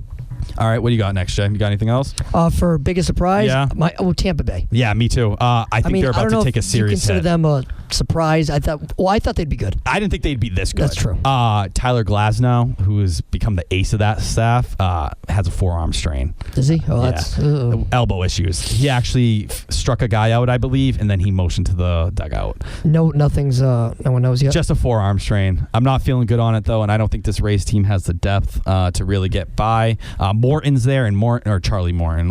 Is it Charlie Morton? Yeah. Charlie Morton's over there doing his thing, and he's been great. They signed him on that, I believe, a 2-year deal. But I think the Rays, you're going to see them kind of take a step back pretty quick. You think so? Yeah, I'm very worried about that team. Besides that, though, I don't know. I don't think it's been a crazy season in terms of surprises for the MLB. Mike Fiers throwing a no-hitter. Yeah. That was a little weird. Tim Anderson, I think, I don't want to consider him a surprise. But he's become the face of the Let the Kids Play movement. Exactly, yeah. I believe he leads the MLB in steals as well right now. I believe it. So, he's been playing a great game over with the White Sox. I think Oakland as a team, I'm very excited to see how good they still are. Yeah. That team, they are clutch. They are very together. Ramon Laureano had another ridiculous catch a couple days ago, and then he had the walk-off a couple days later. I think Matt Chapman, I think he's going to become a true star in this league. You think so? I think he's going to become one of the best players in the entire game. I'm expecting like Nolan Arenado level of production. I love Nolan Arenado. I love him. He's having that Rockies team is not starting too strong to start the year. I know. I'm pretty sad about that. Speaking of that, confidence in your preseason picks. Very right now. Red Sox are surging and the Cubs are in first place. I looked back in the timeline here, and this is what I picked here. And correct me, I think I'm doing pretty good. I picked the Yankees to win the AL East. Yep. They're one of the biggest surprises with the injuries they got had. Half their team hurt, and look where they are. Severino did suffer a setback. That's correct. a big thing. But they're living without him. Yes. Houston, obviously in the division. Cleveland, I'm off. Yep. And then my wild cards were Boston and Tampa Bay, and I think that could be a possibility. I really do. No, I don't think that's crazy by any means. I think those 3 teams are in. Yeah, I don't think the Twins are going to hold where they are. I don't think so either. And now for the NL, I picked the Phillies to win the division. Yep. Check. Cubs. Yep. Check. I picked the Dodgers. Check. And then the wild cards, I picked Colorado. And that's Milwaukee. a tough one. And Milwaukee, Milwaukee's going to stay right there. But you picked pretty much, you had the Sox win the division. Yes. Who'd you have for the wild card? Yankees and Yes, I had the Yankees and I had the Rays. I had 2 AL East teams. Yep. Because I thought the AL East I was think going to be the best that's probably division. how it's going to go. Yeah, I'm still sticking with that. I think the Cubs right now, people are sleeping on them, man. Me too. They started off so slow. And you see the walk-offs the past couple nights. Oh, Chris Bryant, I think that's going to be a defining moment in this year. Joe Madden all of a sudden looks like he has control again. Yeah. And I am stunned because I told you, I thought he was done. I thought they were going to win the World Series and fire Joe Madden. I don't think that's still impossible. I think there's still a chance for that, but I'm not buying in. Cubs have pieces, man. They have pieces. I'm not buying into Joe Madden as he is, but I believe in that team. I do. Yeah, I think Joe Madden's a great manager. Obviously, not as once he was. John Tampa Lester Bay. is back, and he's looking Lester's really, back. really good. The rest of the rotation is rounded out well. They're so good on defense. I like the Cubs a lot. How do you think they've handled the Addison Russell situation? So is he back in the lineup? Yeah. Yeah. So that's something he's put. I liked Addison Russell a lot as a player, moving up in the system. He was one of those guys, one of those shortstops that everyone really thought he was going to be one of those next hit for or glove first, but could also hit. Correct. Well. So they're kind of what are they right now? Waiting for more details on the. No, right? So I believe everything is finalized in I think so. He admitted to it all. Yeah, and he went through treatment and everything. So they're just kind of okay. I thought there was another shoe to drop. All right. No, I'm pretty sure it's done because he went to treatment. He's admitted he did it and everything. Okay. I don't know. It's so. I wonder how the locker room feels. I mean, it hasn't. It's been a weird situation. It hasn't suffered their play. So did you hear what Theo did? What Theo did? Theo attempted to explain it, and he compared it to something, and it was very poor, and it was very bad. You could tell he was making an exception for one guy over another. That was basically what it was compared to his past comments. Russell's glove is great. Yeah, I still think he's going to step in and. You still think he's going to continue? Yeah, I think he's going to be a good. Not even. I think he's an average player. I don't think he's that great. I don't. Are you a Javi Baez guy? Yeah, because he's starting to gain traction as being an actual He had a great season last year. Yeah. I don't know if you saw the interview with A-Rod. No, I didn't. Sunday Night Baseball. It was really, really good. Was it? Kind of opening up on how he's really developed with his team, how he's been around, and they explained the back of his, his tattoo on his neck, and all that stuff. Dude, his story is awesome. He went through some things, I know, man. Yeah. It's a good story. If I recall, his sister was kidnapped. I believe right? so. He's been through a lot, but baseball's always been at the forefront. Yeah. So Joe Madden has to tell this guy to stop working out. He go at the team hotel room when on the road, past their whatever they go, the curfew. Yeah. He's at the gym still. No, I'm Joe not Madden will be like, surprised. dude, you got to go to sleep. We got a game. He is one of those faces that can possibly make baseball as special it is to people, to the mainstream again. He brings energy. He's another one of those let the kids play. His bat flips and everything. Wilson Contreras, the catcher over there, he's emerging in a huge way. I was thinking about this the other day. I wish he would establish. Again, this is no tie-ins to anything. I wish he would establish a rivalry with Manny Machado. Wow, something really? like that. I don't know. That'd be cool. Look at Manny Machado isn't doing too great over in San Diego. I get that. San Diego is a team. They're not doing awful. I truthfully believe Manny Machado, he's going to be a good player still, don't get me wrong. I think the star of that team is Fernando Tatis Jr. I think he's going to be that guy. He's that good. He's that special. Is Machado going to be okay with that? That's a good question. I think they will. I think the Padres, Chris Paddock, that's my, you know what, actually, while I'm here, Chris Paddock, the starter over there, I think he's the next ace of baseball that people are going to fall in love with. He has so much energy on the mound. It is ridiculous. He gets on the mound. It feels like an ace is taking the mound every day. If you haven't heard of him, I know he's over in the West Coast. A lot of people don't see his games. His stuff is disgusting. Pitching Ninja posts him every single start multiple times. He's the next emerging face amongst pitchers for the next generation. You think so? Chris Paddock, 100% in, 100% in. Have you seen those Don Arcelo's home run calls and stuff? Oh my God, that was amazing. Yeah. Oh, I can't. Who hit the walk-off home run? I can't remember. Hunter Renfroe? Yes. Yeah. The baseball player. Wow, Don Orsillo, man. I think I made a tweet. I was like, I miss you, Don, or something like that. Dave O'Brien. Listen. He's fine. He's good. He's okay. He's okay. growing on me, but he's not great. No, he's just. It's not the energy. It's not like listening to. I love Eckersley. Yes, I think he's the star of the booth. He's not afraid to say what's on his mind. I feel bad for Remy sometimes. He's been through a lot. And real lot. I give a lot of respect to Nesson for how they've handled it. They kept letting him do his thing because everyone enjoys hearing him. Most of Red Sox Nation, I know there used to be some complaints about him not knowing stuff, but I think he's stepped it up. I think he's improved and he's gotten better, and it's like having one of your buddies. You know what I mean? Like, he's been there for so long at this point. I can't imagine him not being there, at least somewhat. That would be cool. But hopefully, I know he's still fighting through cancer and everything. So best of wishes to him. Hopefully he's had 4 or 5 times through it. Relapse. Yeah, I think 6. I think that was the 6? number. Jesus. I know. I can't even imagine. That's a really tough thing to go through. No-hitter talk real quick. Yes. Favorite no-hitter of all time? Oh, John Lester. Really? Years back. Wow. What year was that?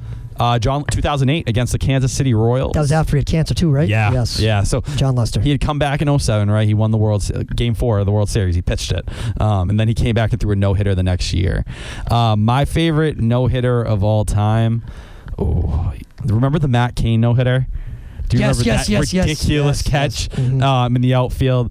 I loved Matt Cain. I thought he was amazing. What's your most memorable non-no-hitter? I'll give you one. Curt Schilling versus the Athletics. That was mine. And mine's Armando Galarraga. Oh, the perfect game. Yes. Someone brought that up recently. They were comparing it to a moment in sports. I can't remember what it was. Is it Dallas Braden? It feels like a Dallas Braden thing. No, it wasn't. There was a recent really big. I'm blanking. I don't know. Someone compared it. They were saying it reminded them. That is one of the worst moments I've ever. That still upsets me so much. Yeah. I don't care what it takes. Who was the umpire? I forgot. Jim Joyce? I think so. Does that sound right? Yeah. I would think about that every day in my life, honestly. Can you remember being, he never turned into anything as an MLB pitcher, but to have that moment where you could have, established yourself in history, you could still say, I did technically do it, if you watched the replay. But, people are always going to be like, dude, shut up. Oh, you so mad? Bro, can you imagine how many people have trolled him about that? I'd be ready to fight. I'd be pissed. Mike Fiers, though, did you see the 2 catches in that game to save the no-hitter? Yeah. Oh, my God. Jerickson Profar made one, and then Ramon Laureano, both of them, too. How lucky can you get? But that Curt Schilling no-hitter sits in my head. Oh. That was against Shannon Seattle, Stewart, right? No, Oakland. Shannon Stewart hit a shot into the into right field. 2 outs in the 9th inning. Oh, my God. I'm mad thinking about it. Honorable mention is Clay Buchholz. Yeah, Clay, the 2007 no-hitter, that was really special. Young Clay Buchholz. I was so young. I remember watching that, and I couldn't even comprehend it.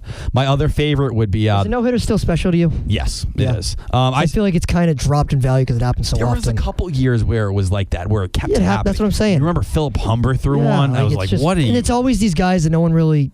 It's random. It's random people. The truth is, in the MLB... Some guy, just with the amount of talent. What's more of an accomplishment to you? Throwing a perfect game or hitting for the cycle? Throwing a perfect game. Not even a question. So the cycle, dude, you see crazy things happen with the cycle. Who was it? Benji Molina. Brock Holt had one. Benji Molina had one against the Red Sox somehow. Yeah, Brock Holt in the playoffs. What? I guess the same could be said about no-hitters, like Armando Galarraga. Yeah. Who? The perfect games, it's just something about, not let you don't make one mistake. How rare is that in sports, I remember I used to play I still play MLB The Show a lot, but that would be my thing. I would sit and try to pitch a perfect game over and over and over. I've accomplished it. Did you? I've thrown I think 3 no-hitters in my MLB The Show history. How many years? Dating back to 2008. 11 years. I did one with my Road to the Show character, and that actually was one of the best moments ever. I used to upload. For people who don't know, I used to upload video game videos. You know that, right? I've told you. I used to upload sports video games and different stuff like that. And I uploaded the no-hitter, and I remember I was freaking out about it. And people in the comment section were like, "It's a video game. Shut up." I was like, "Dang, dude, you want to square up?" That's awesome. Oh my God. But no, something about a perfect game or a no-hitter, and it's been a while since the Red Sox have really been in the thick of one. Yeah. In terms of throwing one. Sale had 5 1/3. Yeah. Right. I think. Wow. Brandon Workman, when he was still a starter, I think got into the 7th inning against Oakland. That was the farthest they've gotten? I think so. That's off the top of my head. It was his second start in the MLB. But I don't know. Something about that, it's still my favorite moment. What's your in sports. philosophy on pulling a guy when he has a perfect game or no hitter? No, don't do. Oh, Hyjin Ryu almost threw one the other night. He gave up a hit in the 8th inning. Pitch. Let's just say None. 7 innings done. I don't Pitch believe count's in it. 105. I don't believe in it. I don't believe in a Keep pitch riding count. him? Yep. Wow. I don't care. That you know me. I'm as analytics forward and preserve the pitcher. I don't care. Can you imagine being in that spot? I'd flip out. Yeah, I'd be upset. I'd flip out. No one's taking me out of that game. I don't care who it is, whatever it may be. I'm gonna go throw it. Let me give up the hit. Then if I give up one hit, pull me. I don't care. That's fair. That's fair. But if I haven't given up a hit yet, unless I'm a top prospect in the minors, I don't do it. That's the only time. The opposing argument would be it damages their arm if they throw a certain amount. I don't care. It's happened to pitchers. It has. Yeah, without a doubt. It's just me. Is it worth it? I'm thinking as an Depends athlete. who you are. Depends who you are. Yeah, if I was a manager, I'd probably do it, honestly. And I'd still give a lot of leeway, but as a player, don't even come near me. Yeah, as a manager, I think I would too. Well, again, it depends on the player. If it's a guy like a high guy you're paying a lot of money to, Chris Sale, David Price. Imagine, let's say Chris Sale and Eduardo Rodriguez. If it's Brandon Workman, go throw Workman. Young Brandon Workman. Go, bro. But like, say Eduardo Rodriguez had 105 pitches after 7 innings. What do you do? I think I pull him. If I'm a manager, yeah. But if Chris Sale had 100, Chris Sale's even scarier. I pull him. Chris Sale's gonna fall apart on the mound. I'll pull him at 80. It's just, I don't know, that reaction. Like I remember, because you're investing so much money in those guys, and you don't want to push them too hard. Do you remember one game against the freaking Toronto Blue Jays, August 13th? No, it's not. Like, do you remember the Roy Halladay no hitter in the playoffs? Yes. That was ridiculous. That's cool. Yeah. Moments like that. That's the stuff. Like playoffs, I think is even. You definitely pull him. Yeah, because he threw a perfect game, I think, against the Marlins earlier, a year before, something like that. Yeah. I don't know. If you were to guess, first out of all the Red Sox starters, who has the best? Who's the best chance? Who would you put it on? Sale, I think, is the best chance. I wouldn't. Who'd you say? I don't believe. It's because someone fluky. Who's it going to be? Yo, Nathan Eovaldi. I'll go Nathan Eovaldi. I'm gonna say I think Porcello's one because you get the ground balls, maybe. Too much contact. Too much contact, though. I think Eovaldi has the stuff, but Eovaldi gives up a lot of contact too. I'm gonna go Sale. If it was a night when Eovaldi had his best stuff, like when he in the playoffs, when he went deep against the Dodgers. If it clicks, I think he has the pure stuff. Chris Sale, I don't trust his body. But he's got. If it was a perfect night, perfect everything, probably him. Obviously, he has the best stuff. I think David Price is not. No, I could never see it. He gives up a hard contact at least once a game. At least, yeah. Yeah, you know what I mean. Usually a home run. Yeah. It's usually a solo shot too. I think I go Nathan Eovaldi. What happened this year? No. Oh, dude, isn't that the Jordan special? What? If the Red Sox throw a no-hitter, everyone gets free furniture. It's not a World Series anymore. Before July 31st or after July 31st. That's the rule. Are you serious? Oh, yeah. I'll look it up. That is that's garbage. Not worth it then. That's not worth it then. Oh, yeah. All right, so as someone who used to work at Jordan's Furniture, I am stunned. You used to work for that? Enchanted Village. I worked at Enchanted Village. Do you guys ever been to that? No. It's like the Christmas thing they do. I was actually fired from that job for looking at my phone. Okay, so this is the promotion. Boston only needs to pitch one no-hitter between July 31st and September 29th. That's so stupid. It's not even funny. I hate that guy, man. That is the cheapest thing I've ever heard. I hate his commercials. I do too. I agree.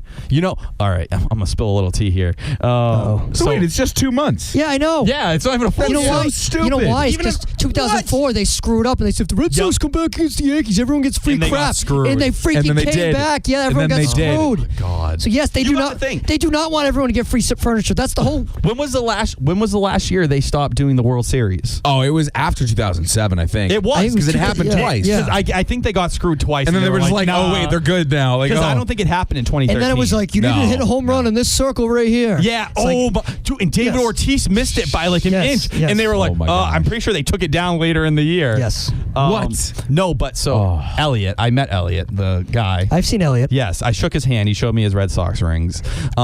Actually, let him try. You try it on? No, hell no.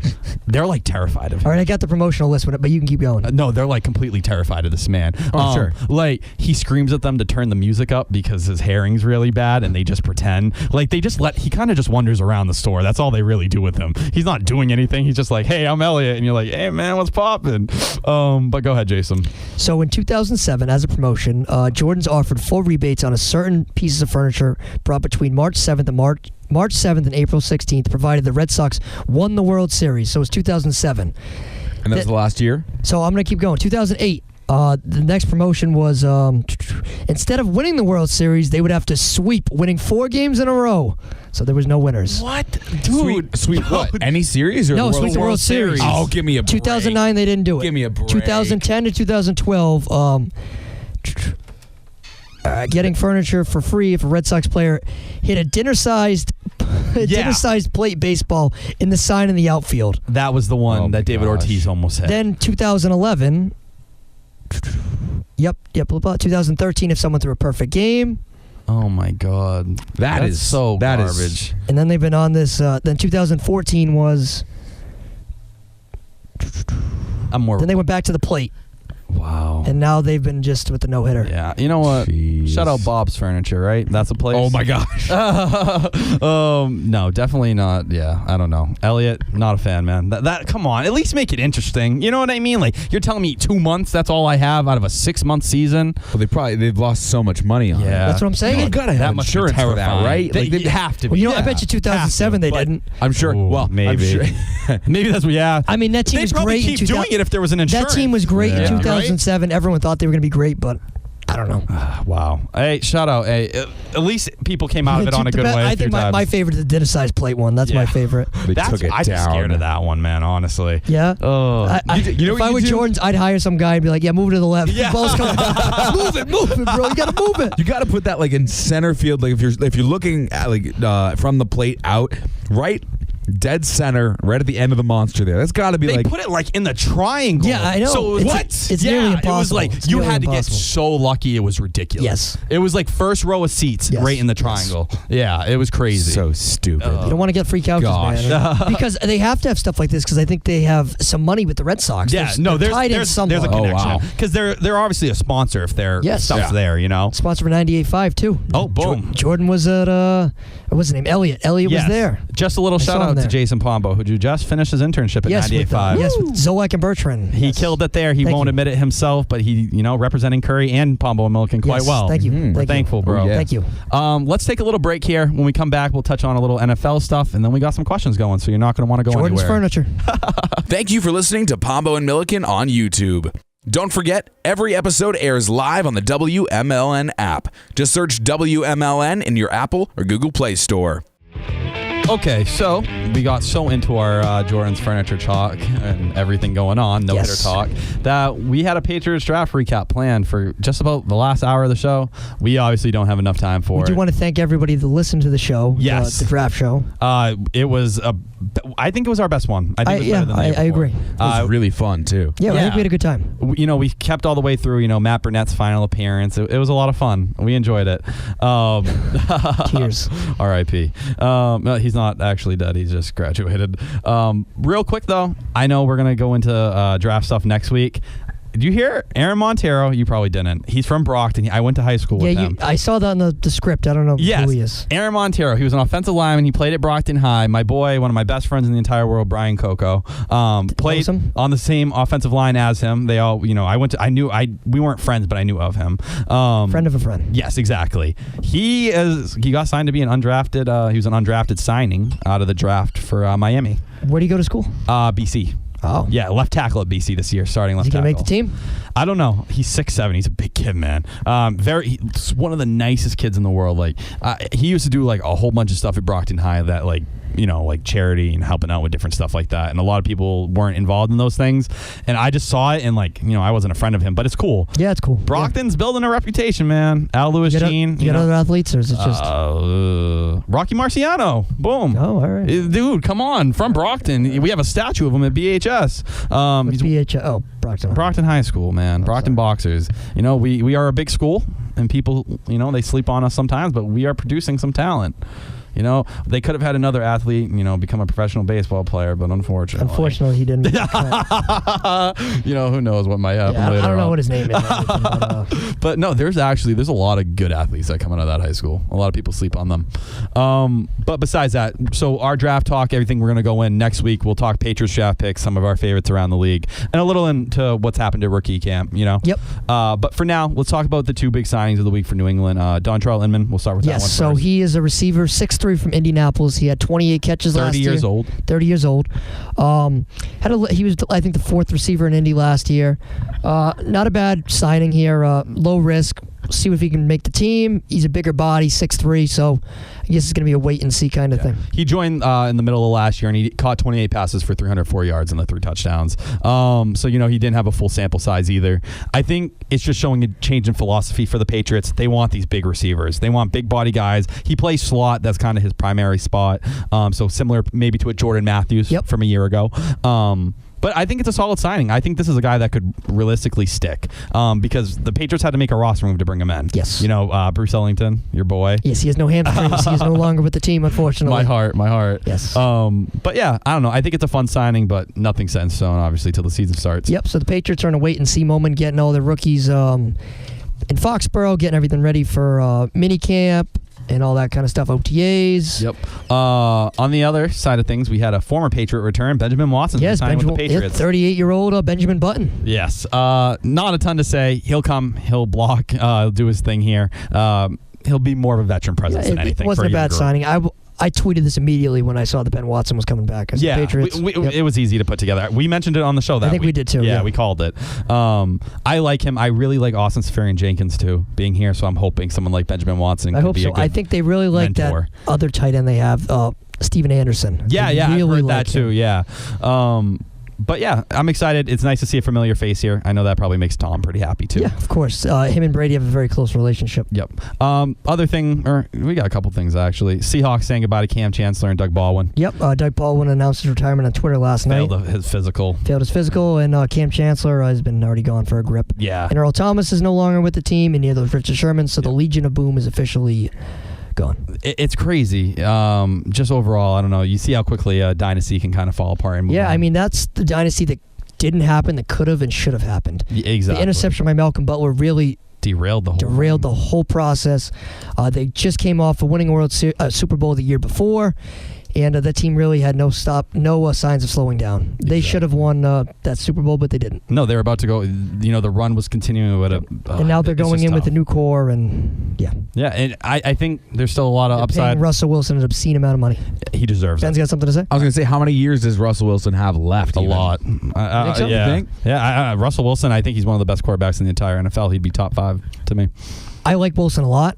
They gave him a lot of money. I'm just worried about what they're going to surround him with because they don't have much money to... He's done a lot with not much. He's made Tyler Lockett into a very good wide receiver, and, You think they make the playoffs this year? It's going to be tough. I don't think it's impossible, but I think they have a shot. I like their draft. I wasn't disappointed by any. I think they went and they addressed a lot of weaknesses they had on defense. While also going up, they went and got DK Metcalf, brought him in. I like what the Seahawks are doing. I think they're going to be solid. I think as long as you have Russell Wilson there, that team's going to be right there. A little off topic. What was your favorite rookie fit?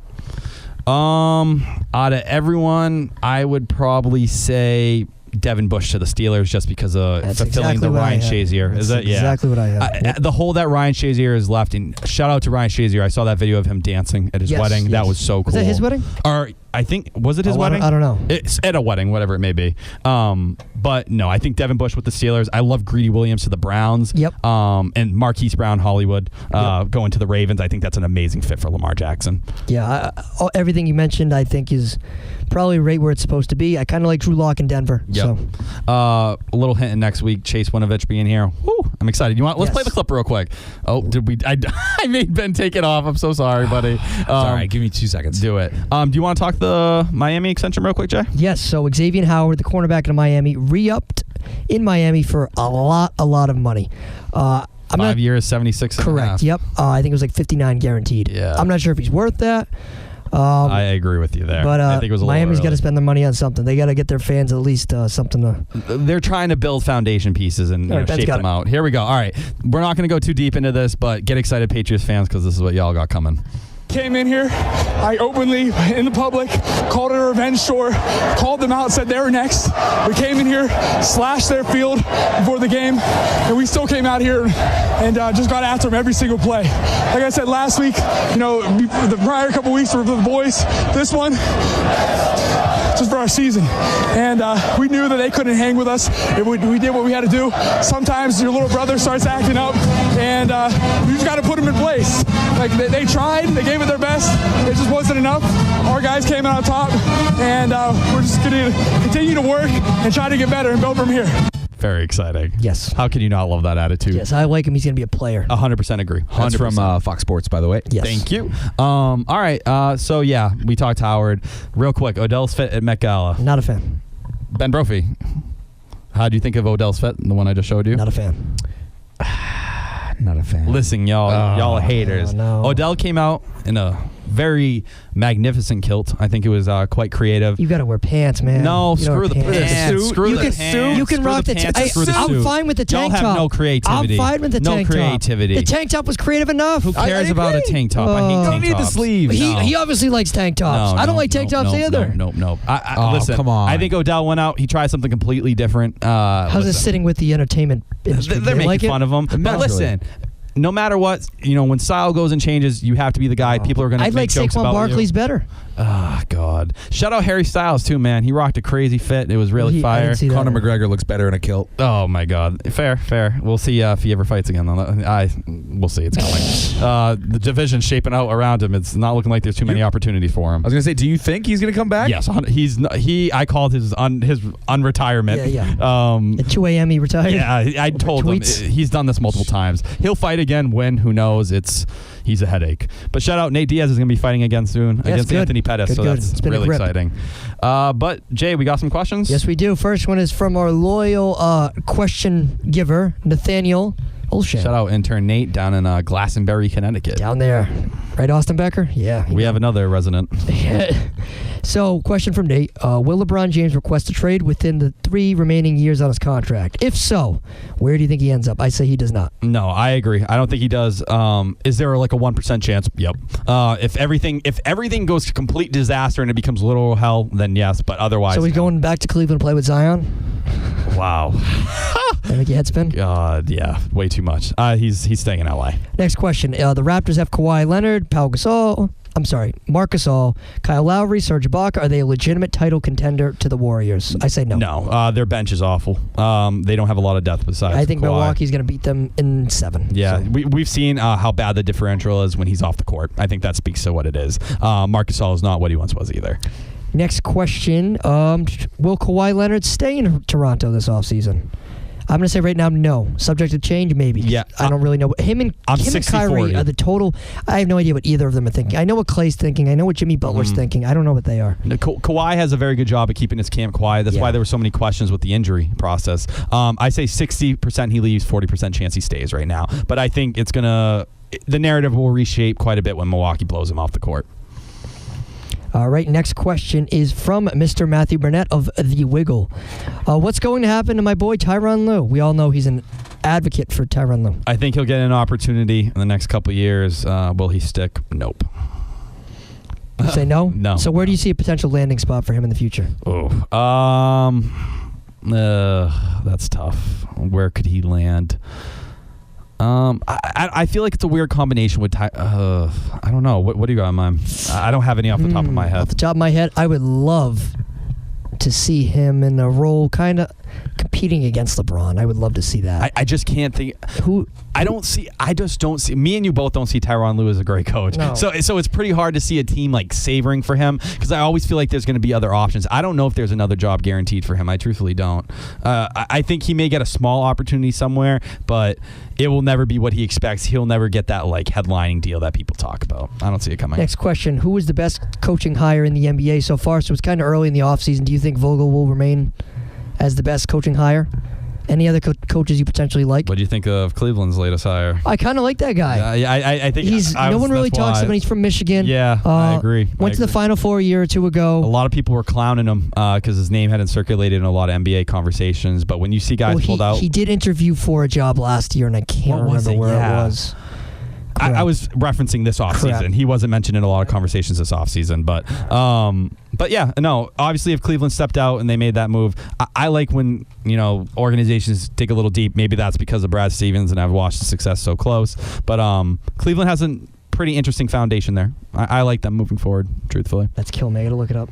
Go for it, Joe. Sorry, next question while I look that up is, so in this is the first time where Steph Curry and Seth Curry, they're playing each other in the Western Conference Finals. What do you think of that? Yeah, I think Seth Curry is going to play pretty well. Seth? Yeah. I think Steph will be good as usual. Even though it wasn't a great postseason, we saw how he came back in that last game in the second half and posted 33. I think Seth steps in, I think he's going to play solid.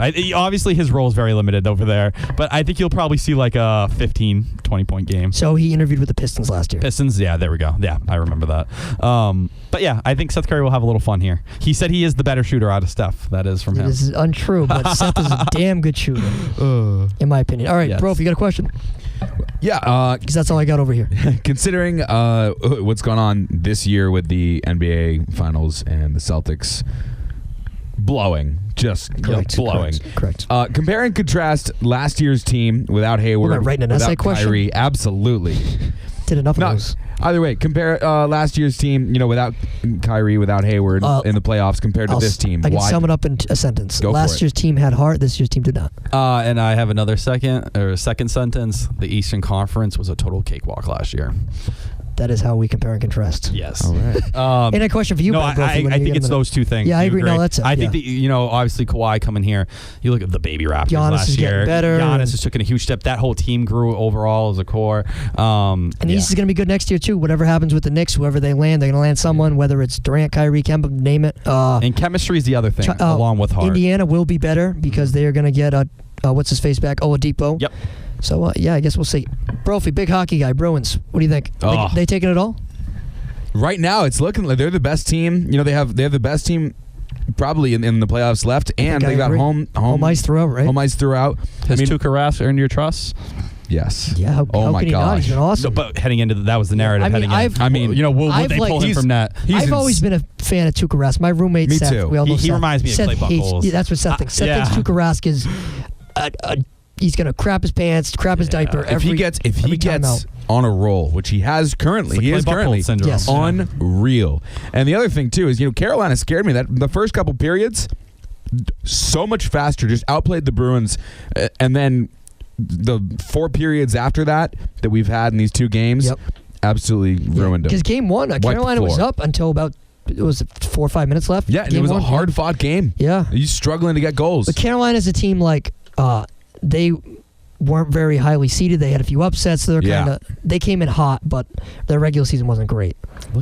All of their entire first half of the regular season was garbage, and Yes. then they managed to make a wild card spot by just tearing it up for the second half. So I think the Bruins are going to win the Stanley Cup. I think so too. I do. Look at that. Who would ever thought we had some hockey analysis on the show? In the West, you got who's in the West left? The Sharks and the Blues. Just expose yourself. Sharks and the Blues, yeah. No, because Caitlin likes the Sharks. Yeah. Yeah. So the Sharks.